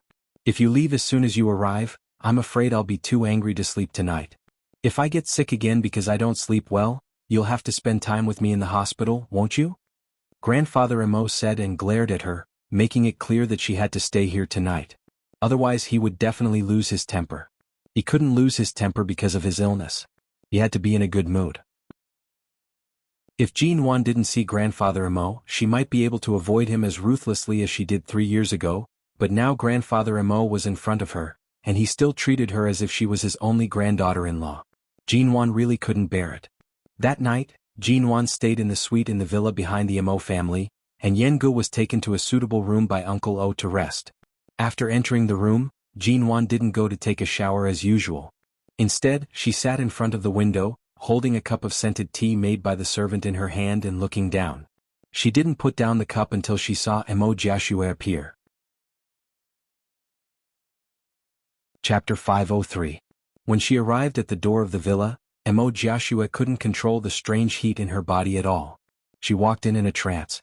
Just now, Mo Pilin insisted that she drink a bowl of white fungus lotus seed soup before going to bed, but after drinking it, she brought her another bowl, saying that she should change into a nightgown and bring it to Mo Jingshin in person. At first, Mo Jiashue didn't understand, but when she felt the strange heat in her body, she roughly understood what she meant. Since she was a child, Mo Jiashue did not have her own opinions and always listened to her mother. She had been like this since she was a child, but she had seen some novels and movies when she was in school. Now she guessed that Mo Pilin must have drugged her, and she also guessed that the bowl she was going to send to Mo Jingshin should also contain that drug. Although Mo Jiashue didn't have the courage to feed this to Mo Jingshin, she couldn't refuse now, not to mention that she had a crush on Mo Jingshan since she was a child. After entering the villa, Mo Joshua carefully went upstairs with the bowl, came to Mo Jingshan's door, raised her hand and gently knocked on the door. She knocked for a while but no one answered. Mo Joshua continued to knock on the door. She remembered that her mother had told her not to say anything before opening the door. If he heard her voice, he might not even open the door. Therefore she didn't say anything. However, the heat in her body made her feel uncomfortable all over. Her legs were so weak that she couldn't stand it anymore. She simply leaned against the door weakly and kept knocking on the door with her hand. The moment the door was finally opened, Mo Joshua hurriedly took a step back. Her face was flushed. She carefully raised the bowl in her hand and shyly looked at the expressionless man inside the door. In the villa, it was quiet for a long time and no sound was heard. Jin Wan had suspected from the beginning that Mo Pilin had drugged her daughter and then asked Mo Joshua to put something in her daughter's supper. Then she sent her daughter there with her supper just like that? From their conversation, Jin Wan thought it was probably so. Just now, when she saw Mo Joshua's face, she also felt that she must have been drugged. In the middle of the night, Mo Jingshan should have guessed it. Based on his vigilance and his attitude toward the mother and daughter, if he didn't use some tricks, Mo Joshua might not even be able to knock on his door. But she sat in front of the window and watched for a long time, only to see Mo Pilin walking back and forth sneakily downstairs. Seeing that Mo Joshua hadn't come out after entering the villa for so long, Mo Pilin's face gradually became joyful. Jin Wan gradually felt a little strange. This shouldn't be the case. Could it be that even Mo Jingshan would fall for such a clumsy trick? She watched for a while longer and saw that Mo Pilin had already gone to the door of the villa. She seemed to be guarding the door on purpose, not wanting to be disturbed by other servants. Jin Wan paused for a moment, got up and was about to go out, but then she hesitated and picked up her cell phone to call Uncle O, but his cell phone was turned off. She guessed that he had gone to bed because it was too late. Jin Wan could only walk out quickly. As soon as she arrived at the door of the villa, she walked in without saying a word. What are you doing? Mo Pilin was guarding the door. Seeing that Jin Wan was going to force her way in, she quickly came over and gave Jin Wan a push. However, not only was Jin Wan not pushed away, but Mo Pilin was pushed back a few steps by Jin Wan's quick movement. She almost lost her balance and staggered before glaring at Jin Wan. Hiss, you're quite strong? What are you doing here in the middle of the night? Jin Wan coldly raised her eyes and looked at her. I just came out of the villa across the street. What? Can't I enter this villa? Of course not. You and Jingshan have divorced. This is Jingshan's place. Why did you go in so late at night? Really? The smile in Jin Wan's beautiful eyes was slightly cold, but Mo Pilin couldn't help shivering in the summer. Then who can enter? Your daughter? Jin Wan smiled, getting straight to the point. What are you talking about? My daughter? Joshua is sleeping soundly in the room. I suddenly have something to talk to Jingshan about. I don't know if he is resting now, so I stood here for a while. Jin Wan, I warn you, don't talk nonsense in the Mo family. You are no longer the granddaughter-in-law of the Mo family. No one can support you. Just stay here for one night and leave. Why are you everywhere? Aunt, since we're talking about the Mo family, you should know what you can and can't do. It's already good enough that you're able to stay in the Mo family just because the elder is soft-hearted. Right now, if you're bold enough to go against Mo Jingshan's gun, are you sure the two of you can bear the consequences? Jin Wan's smile was cold. Mo Pilin sneered and still refused to admit her mistake. I don't understand what you're talking about. After all, you are not a member of the Mo family now. The Mo family is not a place where you can go wherever you want. Anyway, you can't enter Jingshan's place. Go. With that, she stood in front of the door and raised her arm to block the door. Jin Wan coldly looked at her, glanced at the quiet villa, and raised her eyes to look upstairs. The lights were still on, but she could not see anyone. Mo Joshua had been in the room for so long. In fact, Jin Wan also hesitated. Was it necessary for her to meddle in this kind of business? What if Mo Jingshan was willing to fall into this trap? What if she went in to stop him now and interrupted him? Even though Jin Wan knew Mo Jingshan was not such a person, it seemed that she really had no reason to stop him. Mo Pilin seemed to notice Jin Wan's hesitation and immediately sneered. Jin Wan, take a look at yourself. The Mo family has nothing to do with you. It's just that the elder misses you. That's why he asked you to come over for a meal and stay for a night. Tomorrow, won't you still part ways with him? You are no longer a member of the Mo family. Just look at yourself and keep your place. Why are you meddling in other people's business? Seeing that Mo Pylon didn't want to leave, Jinwan looked calm, but her heart was inexplicably agitated. She glanced down at the time. She calculated and found that Mo Joshua had been in the room for at least 20 minutes. If Mo Jingshan wanted to drive her away, he would have done so long ago. Why did he need her, an outsider, to come here? Thinking of this, Jinwan frowned, didn't speak, and turned to leave. Chapter 504. Seeing where Jinwan was looking, Mo Pylon hurriedly clenched the thing in her hand tighter and hid her hands behind her back. Jinwan smiled, and then her smile cooled down. She came up to her. You're so thoughtful. You're afraid that he won't eat that bowl of food, so you asked Mo Joshua to rub this aphrodisiac on her body in advance? Mo Pylon's eyes panicked. What nonsense are you talking about? Jinwan was young and had never had contact with people in the black market. How could she know about this thing? Jinwan smiled. You probably don't know where this thing is made. When I was in London, my business competitor had a company that specialized in making these kinds of sex toys. These things are very popular abroad and can be seen in some drugstores near bars. You can only buy them in China through the black market. Do you think I haven't seen them? At the moment when Mo Pylon froze, Jinwan suddenly turned around and walked in quickly.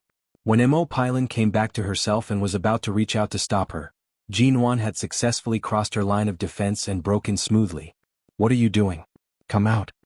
Seeing Jinwan going upstairs quickly in a pair of indoor slippers, Mo Pylon hurriedly stepped forward and grabbed Jinwan's clothes, reached out to pull her back and stepped on the slippers under her feet. She couldn't let Jinwan go up and ruin her daughter's plan. Jinwan paused because of her feet and looked coldly at Mo Pylon's clenched teeth. She was in a hurry when she went downstairs just now, so she just put on a pair of slippers. She glanced at the smooth and shiny marble floor of the villa, including the stairs which were also made of smooth marble. She simply threw off the slippers on her feet, and at the same time, waved Mo Pylon's arm away and quickly walked up again. Stop. Mo Pylon did not expect that although Jinwan looked so thin, she was actually so strong and nimble. She was in her 50s and she could barely stand still. She rushed up, panting. When Jinwan had successfully reached the second floor, Mo Pylon suddenly made up her mind and grabbed Jinwan's hair. When Jinwan paused because of the pain, Mo Pylon took the opportunity to reach out her hands and choke her hard. Her eyes were red as she strangled her and glared at her. Don't you dare ruin my daughter's plan. I'm telling you. From today onwards, my daughter can't just follow my surname. I want her to truly become a member of the Mo family. Jinwan, you can forget about having anything to do with Jingshan in this lifetime. Strangled so hard and almost pushed down the stairs by her sudden brute force, Jinwan hurriedly raised her hand to grab the handrail on the stairs to steady herself. Looking up at Mo Pylon's almost crazy expression, Jinwan sneered and suddenly raised her other hand to grab Mo Pylon's wrist. Mo Pylon felt a sudden pain and numbness in her wrist. Before she could react, Jinwan suddenly grabbed both of Mo Pylon's hands, and in the blink of an eye, Jinwan turned the one who had been strangled into herself. Jinwan looked deadpan at Mo Pylon, who was suddenly thrown away, put a little force on her wrist, and saw Mo Pylon's pale and incredulous expression in pain. You. Mo Pylon stared at her blankly, completely unable to understand how Jinwan suddenly broke free from her and then restrained her. If it weren't for the title of an elder, I would have slapped you so hard that you wouldn't even remember your surname. As Jinwan finished speaking, she suddenly loosened her hand, and Mo Pylon immediately staggered back and sat on the ground unprepared. Jinwan turned and walked quickly toward Mo Jingshan's room. Seeing that Jinwan had walked over, Mo Pylon struggled to sit up from the ground, stroked her waist that was almost broken from the fall, pounced on Jinwan and pressed her against the door. She raised her hand to cover Jinwan's mouth so that she wouldn't disturb the people in the room. Jinwan didn't expect that Mo Pylon would really use all kinds of dirty tricks in order to stay in the Mo family, nor did she expect that she could still be so strong at this time. Mo Pylon tugged at the clothes on Jinwan's shoulders to drag her away. As the two were tearing at each other, the ring on Mo Pylon's finger left a red mark on Jinwan's neck. This time, Jinwan was in so much pain that she no longer cared about her aunt's face and slapped her hard. Mo Pylon was slapped so hard that she took a step back. The left side of her face hurt so much that she was stunned. Jinwan's face was cold and she said word by word coldly, "It's disgusting for someone so old to be so shameless." Jinwan leaned against the door. The pain on her neck made her frown unhappily. She raised her hand and rubbed her neck. Sure enough, there was blood. Even if you're stupid, there should be a limit. Do you think you can survive in the Mo family after tonight? Mo Pailan's eyes were red. She put down the hand covering her face and rushed up to strangle Jinwan's neck again, as if she wouldn't stop until she strangled Jinwan to death. As soon as she rushed over, Jinwan was thrown against the door. All of a sudden, the door behind Jinwan was opened without warning. She instantly lost her balance and fell backward. The man in the door caught her just in time, and she fell into a familiar embrace. Jinwan stiffened. She raised her eyes to see the man whose eyes were clear and not affected by the drug at all. At the same time, he was neatly dressed and handsome. Before she could react, the man's arms circled around her waist and brought her into his arms. Seeing the door open, Mo Pailan's red eyes froze. She stared blankly at Mo Jingshan, who didn't show any signs of intimacy and even acted as if nothing had happened. Jingshan. Mo Pailan's eyes immediately panicked. She wanted to look into the room to see where Mo Jiashue was. Jinwan also looked at Mo Jingshan, and the tense string in her mind immediately loosened. She asked with a straight face, "Are you all right?" Mo Jingshan glanced at the obvious red mark on her neck, which was still seeping with a faint trace of blood. He coldly narrowed his eyes, hiding all his emotions. He held her in his arms without letting go, asking softly, "How did you get hurt?" Only then did Jinwan remember the wound on her neck. At the same time, she returned to herself and rushed to struggle out of his arms. However, the man's arm was firmly circled around her waist. Chapter 505. As Mo Jingshan lowered his head to look at the wound on Jinwan's neck, he glanced at her feet that were stepping on the cold floor. His voice was light with some displeasure. "You're not wearing shoes? Are you complaining that your body is not cold enough?" Jinwan lowered her eyes to look at her own feet. Under the man's gaze, her toes could not help but curl up. It was not that she was not wearing slippers. It was just that it was inconvenient for her to walk in them after being stepped on by Mo Pailan, so she decided to take them off at the stairs. Then she heard the man's cold voice with a hint of a smile. "There is a fire escape on the second floor of the villa that leads to the back door. I only told Mo Jiashue one sentence. If she dares to take a single step into my room tonight, I'm afraid there will no longer be a place for the two of you in this huge Haicheng." His words were directed at Mo Pailan. Jinwan immediately raised her eyes to look at Mo Pailan, whose face had instantly paled. "You." Mo Pailan's eyes were flustered. There was indeed more than one door in this villa. Earlier, she was guarding the front door, thinking that it would be fine as long as she did not allow anyone to enter and disturb them. However, she neglected to consider whether Mo Jiashue would escape from the back. "Although your daughter doesn't have her own opinions, she understands the stakes better than you. Compared to bringing that bowl of soup through my door and incurring my disgust, at least she knows when to advance and when to retreat." Mo Jingshan's voice was extremely light. Mo Pailan's gaze met his cold, thin smile. She wanted to say something but paused. No, she had to find Jiashue and clarify things. Before she left, she suddenly glanced at Jinwan with a cold and mocking smile. "Aren't you guys already divorced?" After finishing her words, under Jinwan's even stiffer expression, she rushed to the back door. She pushed open the back door and saw that the bowl of white fungus soup had indeed been smashed on the ground. She immediately trembled in anger. This damn brat. However, the moment Mo Pailan left, she rushed to struggle out of Mo Jingshan's embrace. The man only lowered his eyes to glance at her expression. Without speaking, he directly carried her up, carried her into the door and slammed it shut with a bang. The moment she was abruptly carried into the room, the familiar surroundings caused Jinwan's hair to stand on end. This was not Mo Jingshan's room alone. 3 years ago, when they were still lovey-dovey, this was the room they had stayed in together. The past was still vivid in her mind. She pushed him hard with both hands, but the man directly carried her onto the bed. The moment her body touched the bed, she immediately jumped up. "Don't move." Mo Jingshan glanced at the wound on her neck. As he picked up his phone, he asked coldly, "Was it scratched by your nails?" Jinwan did not answer. She raised her hand to touch the place on her neck that was still faintly aching. However, before she could touch it, the man abruptly grabbed her wrist. She didn't know who had called, but he said, "Mo, at Shin, GGG, Nguyen at G."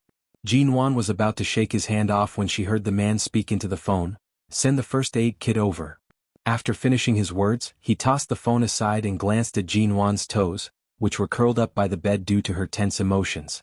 He watched her for a while with a deep gaze. Seeing that she was still coldly avoiding his gaze, he couldn't help but chuckle. Hearing the man's chuckle, Jinwan abruptly raised her eyes to glare at him. What are you laughing at? You didn't sleep this late and ran here barefoot. You're worried about me, eh? Jinwan's expression turned colder. Don't think too highly of yourself. I just happened to overhear their conversation and knew that they were up to no good. This is the Mo family home. If something filthy and disgusting really happened, Grandfather Mo will most likely be so angry that his illness will act up tomorrow. I can only blame myself for being stupid to care about such things. Really? The man still chuckled. Jinwan didn't want to disturb him, but when she saw the small silver bag in Mo Pylan's hand, she felt that she had gone too far, so she rushed up to her. Now she regretted it very much, but even if she said those words, she was afraid that it would only make things worse. She was very vexed. She regretted that she had been so impulsive just now. After 3 years, had she forgotten what kind of person Mo Jingshan was? How could he be so easily tricked by her? However, what Uncle O told her kept reminding her of the scene where Elder Mo broke his crutch on his back, which made her unable to lie down and rest peacefully. In short, she was really impulsive tonight. Jinwan was depressed. The servant came quickly. In less than 3 or 4 minutes, the spare first aid kit of the Mo family was sent over. Mo Jingshan opened the door to pick up the first aid kit.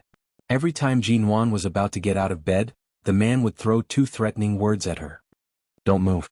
At this moment he was taking medicine from the first aid kit. His eyes were calm and steady, and his expression was calm and indifferent, making it difficult to see through him. When he brought the medicine over, when Jinwan looked at him with a guarded face, he motioned for her to raise her chin. Jinwan looked at the closed door and hesitated before slowly raising her head. As soon as the disinfectant was rubbed on her neck, she trembled in pain but didn't make a sound. She even turned her face away and closed her eyes to avoid looking at the man who was applying medicine for her. Mo Jingshan glanced at her forbearing expression and didn't speak. His movements became lighter. When he applied medicine on her neck, he found that the wound might not be caused by fingernails. Thinking of the diamond rings that Mo Pylan liked to wear on her hand, he knew the cause of the wound. If you hadn't hurt yourself, I might have appreciated your bravery tonight. Unfortunately, you are still brave and can't even protect yourself, the man commented sarcastically. Jinwan? She was still upset that she shouldn't have come here tonight. At this moment she was angry but she didn't show it. Hearing this, she was about to push him away and stand up, when the man suddenly touched her ear. The vague pain and inexplicable sensitivity made her give a short, low cry. Just now, when Mo Pylan pulled her hair, her nails had touched her ear. Although it didn't hurt, it must have been broken. What's your name? The man helped her apply medicine on the broken skin on her ear and said lightly in an emotionless tone, When I opened the door for Mo Jiashue, I smelled the smell you applied on her body. If you dare to call me that again, I'll see if I can bear it. Jinwan. Chapter 506. The moment she fell on the bed, Jinwan rushed to sit up. Mo Jingshan didn't do anything to her. He just put away the medicine in his hand. His shirt was still neatly on, indicating that he hadn't showered or slept so early. His temperament was cold and handsome, but she couldn't sense any lust from him. She had always known this man's calmness and self-control. Mo Xiaoza had once used this method to make things happen between him and Shuyan. At that time he didn't seem to be shaken by lust, so the fragrance shouldn't be a problem. Putting the medicine box aside, Mo Jingshan seemed to finally find the time to look down at the woman sitting by the bed. As soon as their eyes met, Jinwan's nerves tightened, but she still stood up. It's just a small wound. There's no need to do this. The medicine has been applied. I'm going back. He glanced at her barefoot on the ground and his handsome face was unruffled. He said mildly, Put on your shoes. The shoes are outside. Mo Jingshan signaled her to go to the temporary shoe rack in the room with his eyes. Jinwan hesitated and walked over. She opened the door on the inside of the shoe rack and suddenly saw the pink slippers that she had only worn 2 or 3 times when she came to the Mo family. She paused.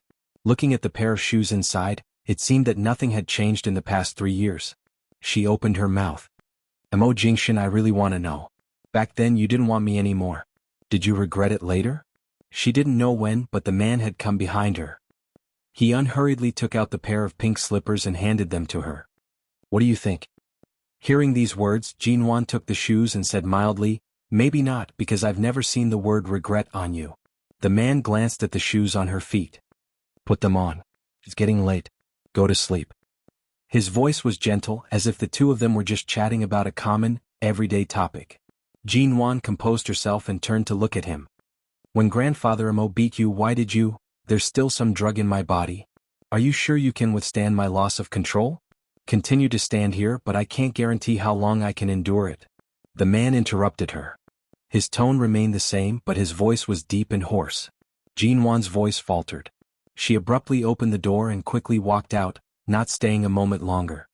As the night grew darker, Jean Wan tossed and turned, unable to fall asleep. When she finally fell asleep, she suddenly received a call before 4 in the morning. When she saw that the caller ID was Yen Ji's number, she frowned. Why was this brat calling at this time? Jean Wan picked up the phone and put it to her ear, still lying on the bed, and answered the phone with her eyes closed. What? Calling me at this hour? Are you sleepwalking?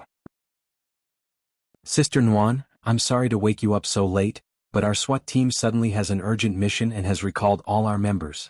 The Mo family is too far from the city, and we can't hail a taxi at this hour, so we might have to drive your car back. Yen Ji's voice was unusually stern. It sounded like he really had an urgent mission. Yen Gu did not have as much freedom as Feng Ling. After all, he belonged to the SWAT team. Even though he was by her side as a bodyguard, he still had to listen to his superior's orders. If there was any major case or mission that required manpower, he had to rush back at any time. All right, then come to the villa I live in. I'll open the window and throw the car key down for you. All right. Sorry to trouble you, Sister Nguyen. Jean Wan sat up and took out the car key from her bag. After waiting for a while, Yen Gu was already waiting downstairs. She pushed open the window and glanced at him. Usually, Yen Gu would laugh and laugh like a sunny boy by her side. She did not expect that when there was a mission in the team, his expression would be so stern. Jean Wan threw the key down. He raised his hand to express his gratitude. Jean Wan only waved her hand to ask him to hurry up and then turned back to bed to continue sleeping. It was not until 7 o'clock the next morning when Jean Wan woke up that she suddenly remembered that the car had been driven away by Yen Gu. How was she going to return? As expected, Jean Wan had to rush back to MN Group for work. Mo Jingshan was also preparing to return to the company because Elder Mo had been recovering well for the past 2 days. With Elder Mo around, Jean Wan had no choice but to take Mo Jingshan's car. The black ghost drove out of the Mo family home. Elder Mo kept smiling and waving from behind, telling Jean Wan to come back often to visit him. It was not until the car window was closed that Jean Wan restrained the smile on her face. She stared at the front of the car and did not look at the man who was driving. The atmosphere in the car was very quiet. However, during breakfast, Jean Wan could tell that the drug in Mo Jingshan's body was already gone. Right now in the car she could clearly feel the man's clear and faint scent. The car had just driven into High City's downtown area when they suddenly heard the sound of several police cars clamoring. Many of the surrounding cars were forced to stop, and many of the cars parked by the side of the road had been knocked askew. There seemed to be the smell of exhaust smoke in the air as well as some kind of gunpowder smoke. When the car drove into this area, it saw the scattered police cars and armed police officers in the surroundings. Mo Jingshan slowed down the car and looked in that direction. It appeared that a fierce police chase had just happened here. There were several pools of blood on the ground. Jean Wan also saw it. If it were in the past, seeing the blood on the ground and the armed police officers would definitely shock her. However, after experiencing life and death in Cambodia, she was no longer surprised by such things. She was only puzzled. Strictly speaking, last night the SWAT team was on an urgent mission. Could it be this? Mo Jingshan had already driven the car to the nearest police car. The police station here would ask every passing car to stop and search. When he rolled down the car window, the police took a look at them and then at the situation in the car. As usual, he recorded the license plate number of the security car on the booklet in his hand and said, "If you want to go downtown, you'd better take a detour. The police are chasing a group of armed kidnappers. To ensure the safety of the nearby citizens, the roads ahead have been sealed off." "Can't we directly go to the West City district from here?" Jean Wan asked. Chapter 507. Usually, such shootings were more common overseas. Within the country there were not many cases of armed kidnappers. With such a sudden occurrence, it was no wonder the entire SWAT team had been mobilized. Even Yen Gu had been summoned back. Seeing so many police cars and destroyed cars around them, it was likely that there had been an intense car chase before they arrived. Many car glass shards were scattered on the ground as well as the bloodstains on the ground. All of this indicated the kidnappers' ruthlessness and speed when they fled without a care for anything. "Thanks." Jinwan nodded at the police officer. The officer raised his hand and waved it forward, indicating that the car could be let through. She turned to look at Mo Jingshan. "It seems like I'll have to trouble Mo to take a detour around the city to send me. This originally 1-hour trip will probably take a long time." Mo Jingshan did not respond. A moment later he only said, "Fasten your seatbelt." Jinwan lowered her head to check her seatbelt. "It's fastened." The man glanced at the surrounding police cars and debris on the ground. With a roar, the black ghost sped toward the city's highway. It was already morning and the sky was bright. There were 2 entrances to the highway nearby, and several police cars were stationed around them. It seemed like the entire city was under martial law. She wondered what the situation in the city was like right now. Both sides of the highway were lush green fields in summer. Jinwan had lived in High City for a long time, but she rarely passed by this highway. In order to try her best to ignore the man driving, she picked up her cell phone and took a few photos of the fields. The air conditioner in the car was moderately warm, but outside the car, it was scorching hot at -35 degrees. Every few kilometers she could see police cars by the roadside. However, she did not see which car Yengu was in. She guessed that he was somewhere else. Finally, when they were about to exit the highway, a slightly worn-out van suddenly appeared from another intersection. Jinwan glanced at the front through the rearview mirror, only to see that the van was suddenly speeding in their direction. In fact, it was even charging in the opposite direction. When she saw that there seemed to be a black muzzle pointing at their car window, her expression froze. She immediately tightened her grip on her phone. No wonder the police officers standing outside the police cars on the ring highway were so tense. It turned out that this group of people had already escaped from the west side of the city. God knows how many cars they had changed. This van was definitely a cover for them to hijack halfway through their journey. Jinwan stared at the black muzzle and suddenly had a question in her mind. Mo Jingshan's car had been driven in the country. Were the windows bulletproof? If they really opened fire, would the bullets be able to penetrate? But he also felt that his idea was ridiculous. Bulletproof glass was not something that could be used casually.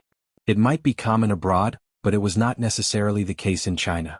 For the sake of fire safety and other aspects of safety, some domestic vehicle control centers generally did not allow bulletproof glass to be used casually. "Sit properly." All of a sudden, the man's calm and cold voice entered her ears. Jinwan subconsciously steadied her body. "Sit properly." The moment she finished speaking, she suddenly felt the van and the car collide with each other at an extremely fast speed. At the same time, the car brushed against the gun raised against the window. The ear-piercing sound of the car door rubbing against each other caused all the hair on one's body to stand on end. However, in this kind of hair-raising moment, Jinwan was not the slightest bit afraid. The sun was glaring on the horizon. The man's expression was as usual. In the face of life and death, in the face of danger, or in the face of any unstoppable force, his gaze remained cold and heavy. He did not say a single word. When the rear window of the van was also opened and a gun was aimed at their car, there was a ping sound. At the same time, the car Jinwan was sitting in also quickly avoided the bullet attack. The van seemed to have set its sights on them. Hearing the sound of the police car chasing from behind, the van sped up on the highway, heading straight for them. However, just as Mo Jingshan finally drove the car to another highway exit, the van that had been rushing toward them quickly caught up. The 2 men leaned half of their bodies out of the car window, raised their guns and fired 2 shots at their car tires. The moment the 2 gunshots rang out, Jinwan instantly felt the car falling down. The tires had burst. The moment the tire burst, the car, which had been driving steadily, tilted to the other side of the road due to its center of gravity. Thankfully, Mo Jingshan's driving skills were adept, and he easily stabilized the car. However, after the tire burst, the car's speed decreased significantly. The minivan that was originally close to them immediately rushed over and blocked in front of their car. This was a downhill road off the highway. In front of them was the van and behind them was a slope. It was not a problem for the car to continue driving forward, but because the rear tires had burst they could not move back. Seeing the 2 men in black in the van coming toward their car with guns, Jinwan's heart finally jumped up. Their guns have been modified. They can easily shoot through ordinary car windows. Mo Jingshan looked at the 2 men who came over with guns and surrounded them, speaking unhurriedly. Jinwan asked in surprise, "Then can we still rush out now?" Mo Jingshan glanced at the crowded vegetable market in front of the van. People living near the Ring Highway liked to buy things in this kind of outdoor vegetable market. The sky was clear and there were many people.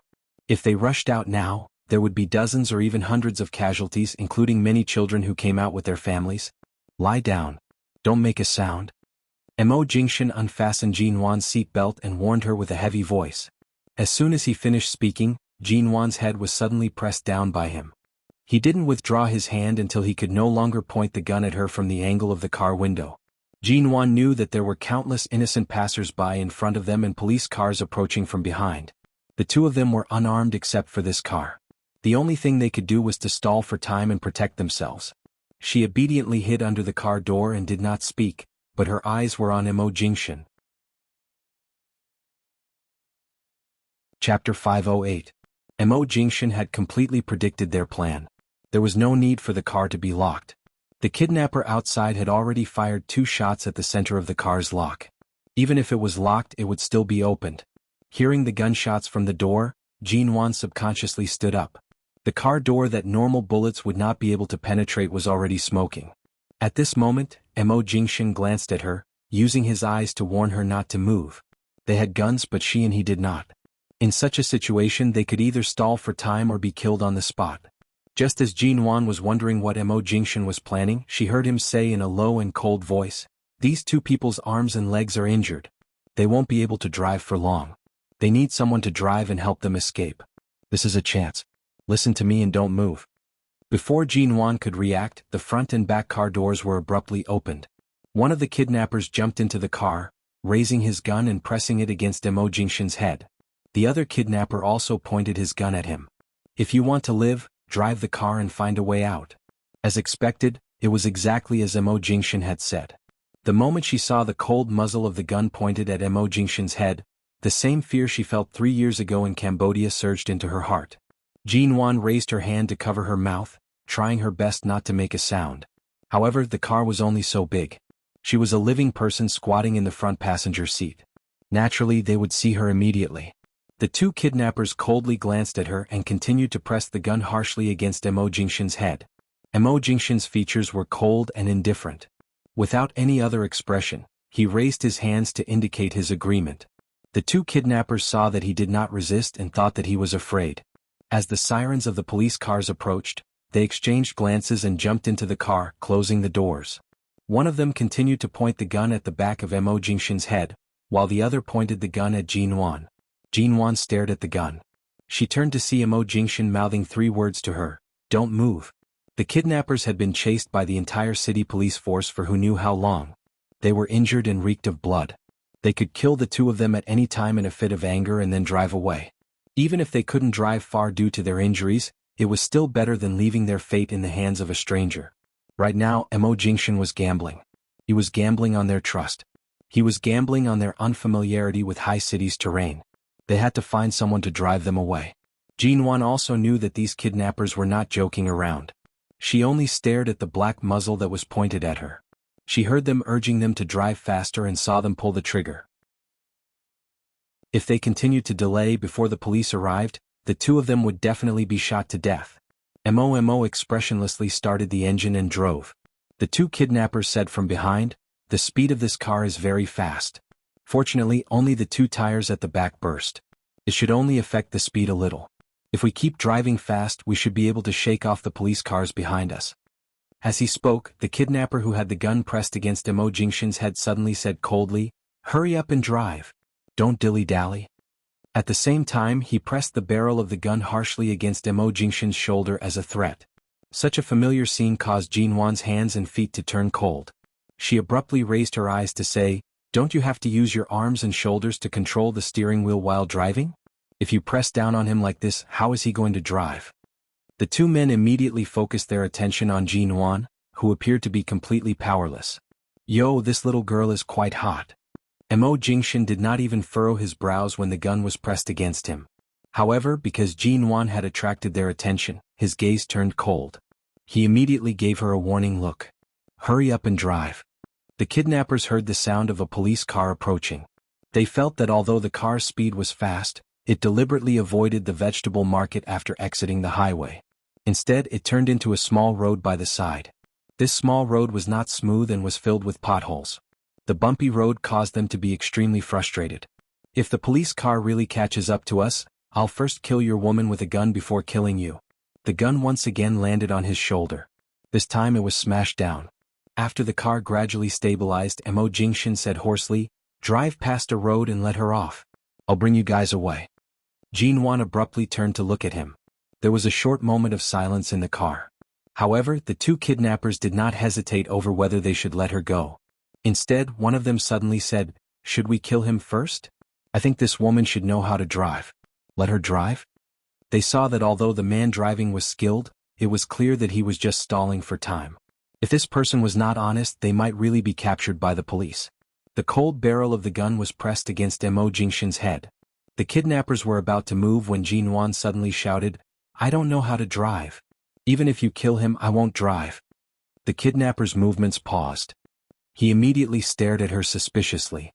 Jin Wan found a sharp spot under the front passenger seat and slashed it harshly twice. She then raised her hand that was covered in red marks and was even leaking blood to show them. She then raised the wound on her neck to show them. "This is my car. The person driving is the chauffeur I hired. I went out to participate in an outdoor activity and accidentally suffered some external injuries. I was just about to ask the chauffeur to send me to the hospital to bandage them up. If I knew how to drive, why would I need to hire a chauffeur?" The kidnapper coldly laughed. He suddenly pressed the barrel of the gun against her head. "Chauffeur? Whose chauffeur is dressed so luxuriously? Are you trying to trick a 3-year-old? No matter what, I'm a famous businessman in Haicheng. My chauffeur follows me to all sorts of places. Of course, I have to dress more decently. From top to bottom, I can't even see the brand of his clothes. Haven't you heard of high-quality imitations? With just a few hundred yuan, he can buy a shirt and trousers that look exactly the same as the original. I even gave him this pair of leather shoes when I was in a good mood. What's wrong with that?" The kidnapper coldly laughed. At the same time as he pulled the trigger, he felt the atmosphere and temperature in the car suddenly plummet. The kidnapper turned to look at the expressionless man who was calmly driving the car. "Chauffeur. Your chauffeur's adaptability is really extraordinary. He even knows how to avoid our car. Earlier, when he bumped into our car on the highway, I don't think he's an ordinary chauffeur." As he spoke, the gun that was originally aimed at Jin Wan suddenly turned toward Mo Jingshan. The two of them seemed to really want to kill Mo Jingshan and leave her, a woman, to drive. Chapter 509. As the car shook violently, the two kidnappers who were already injured fell to the side with their guns raised. One of the kidnappers whose arm was heavily injured also dropped his gun by the side. The sirens of the police cars grew closer. The other kidnapper had also fallen to the other side due to the abnormally violent shaking of the car. Before he could return to his senses, he was sprawled against the back of the seat. The gun in his hand was swiftly pressed against Mo Jingshan's head, and he scolded with a fierce expression, "Damn, this car sure has some skill. If you want to live, shake off the police car for me. Otherwise, this old man will shoot you right now." Seeing that the other gun was still on the ground, Jin Wan's hand slowly moved on the seat. She removed her high heels and ignored the warning gaze Mo Jingshan was giving her. She abruptly stood up and rushed up. As she stood up, she viciously slammed the sharp heel against the kidnapper's arm and the high heel in her other hand viciously slammed against his face. Jin Wan's eyes were filled with shock. Mo Jingshan's gaze turned cold. The moment the other kidnapper stood up and was about to move against Jin Wan, he made a quick turn, causing the kidnapper's body to tilt uncontrollably to the right. Jin Wan quickly reached out to pick up the gun on the ground. However, the moment she raised her head, the kidnapper whom she had just injured in the face and arm had already pressed the gun against her head. The cold barrel of the gun was pressed against her head. He narrowed his eyes at Mo Jingshan, who was in the driver's seat. "Don't move. If you dare move, I'll kill her immediately. Drive the car onto the main road for me. Don't waste time on the small road." Jin Wan's arm was harshly held by the kidnapper, and the gun was pressed against her forehead. This modified gun was not much weaker than the long guns she had encountered in Cambodia. In fact, it was even faster. With just a slight movement of his finger, a bloody hole would instantly appear on her head. The gun in her hand had yet to be grasped tightly when it was snatched away by the other kidnapper. At the same time, she felt a sharp pain on the back of her neck. The other party had used the butt of the gun to slam it against her head. The pain caused her to stumble and fall into the back seat. As Mo Jingshan's cold gaze swept over from the rearview mirror, the kidnappers continued to press their guns against Jinwan. They clearly realized that pointing their guns at this woman was more effective than pointing at him. At the very least, the speed of the car had increased. Jinwan was just about to struggle when the kidnapper used the butt of the gun to smash down harshly on the back of her neck, causing her to feel nauseous and her vision to blur. Just like that, she was pressed firmly against the car seat. Her hands were locked behind her back and she barely managed to turn her head around. However, the kidnapper held her hostage and ordered Mo Jingshan to drive the car onto a clear road. The sirens of the police cars kept approaching. The domestic armed police force was not a joke. The reason why these two kidnappers wanted to hijack their car was that they fancied the performance of this ghost was too good. Its speed was also not a luxury car that ordinary cars could catch up with. If they hadn't driven the van to crash head-on just now, they probably wouldn't have been able to catch up with it. Drive faster. Hurry up. Damn it, if you can't increase the distance between us and the police car in 30 seconds, the two of you can forget about living. The gun in the kidnapper's hand pressed down once more.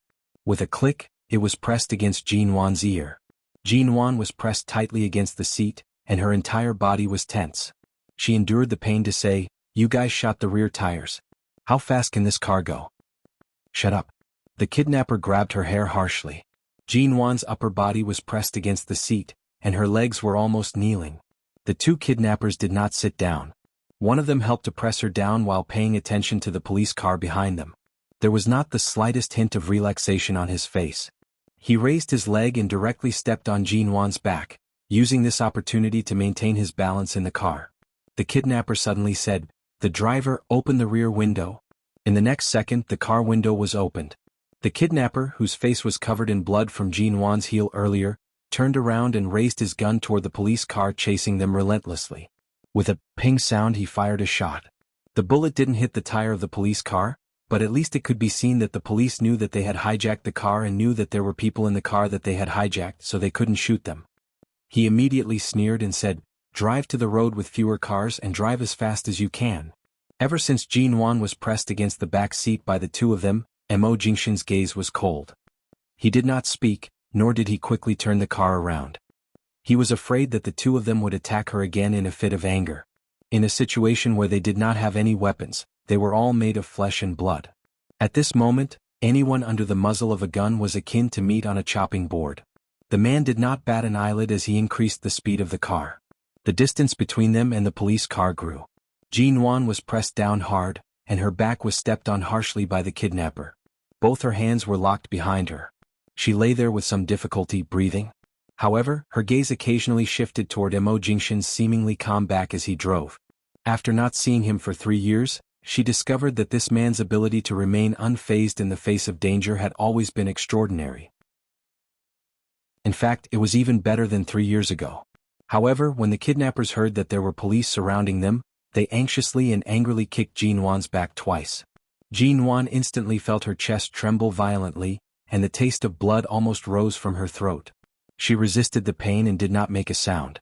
From the corner of her eyes, she saw that the man's fingers were gripping the steering wheel. His knuckles had turned pale.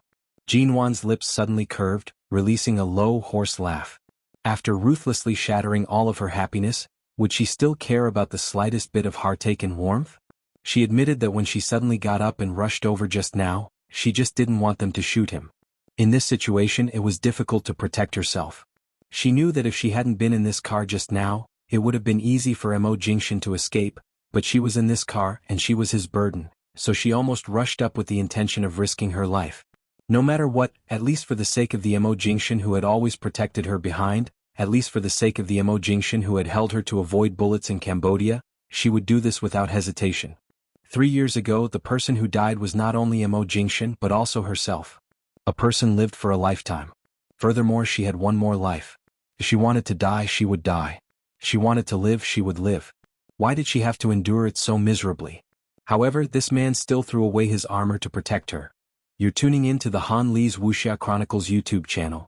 We're so grateful for your support, and don't forget to subscribe to join us on this incredible journey through captivating stories. Your generosity through donations truly makes a world of difference, as it's the primary source of revenue that allows me to expand and enhance this channel for you. Thank you from the bottom of my heart for being a part of this adventure.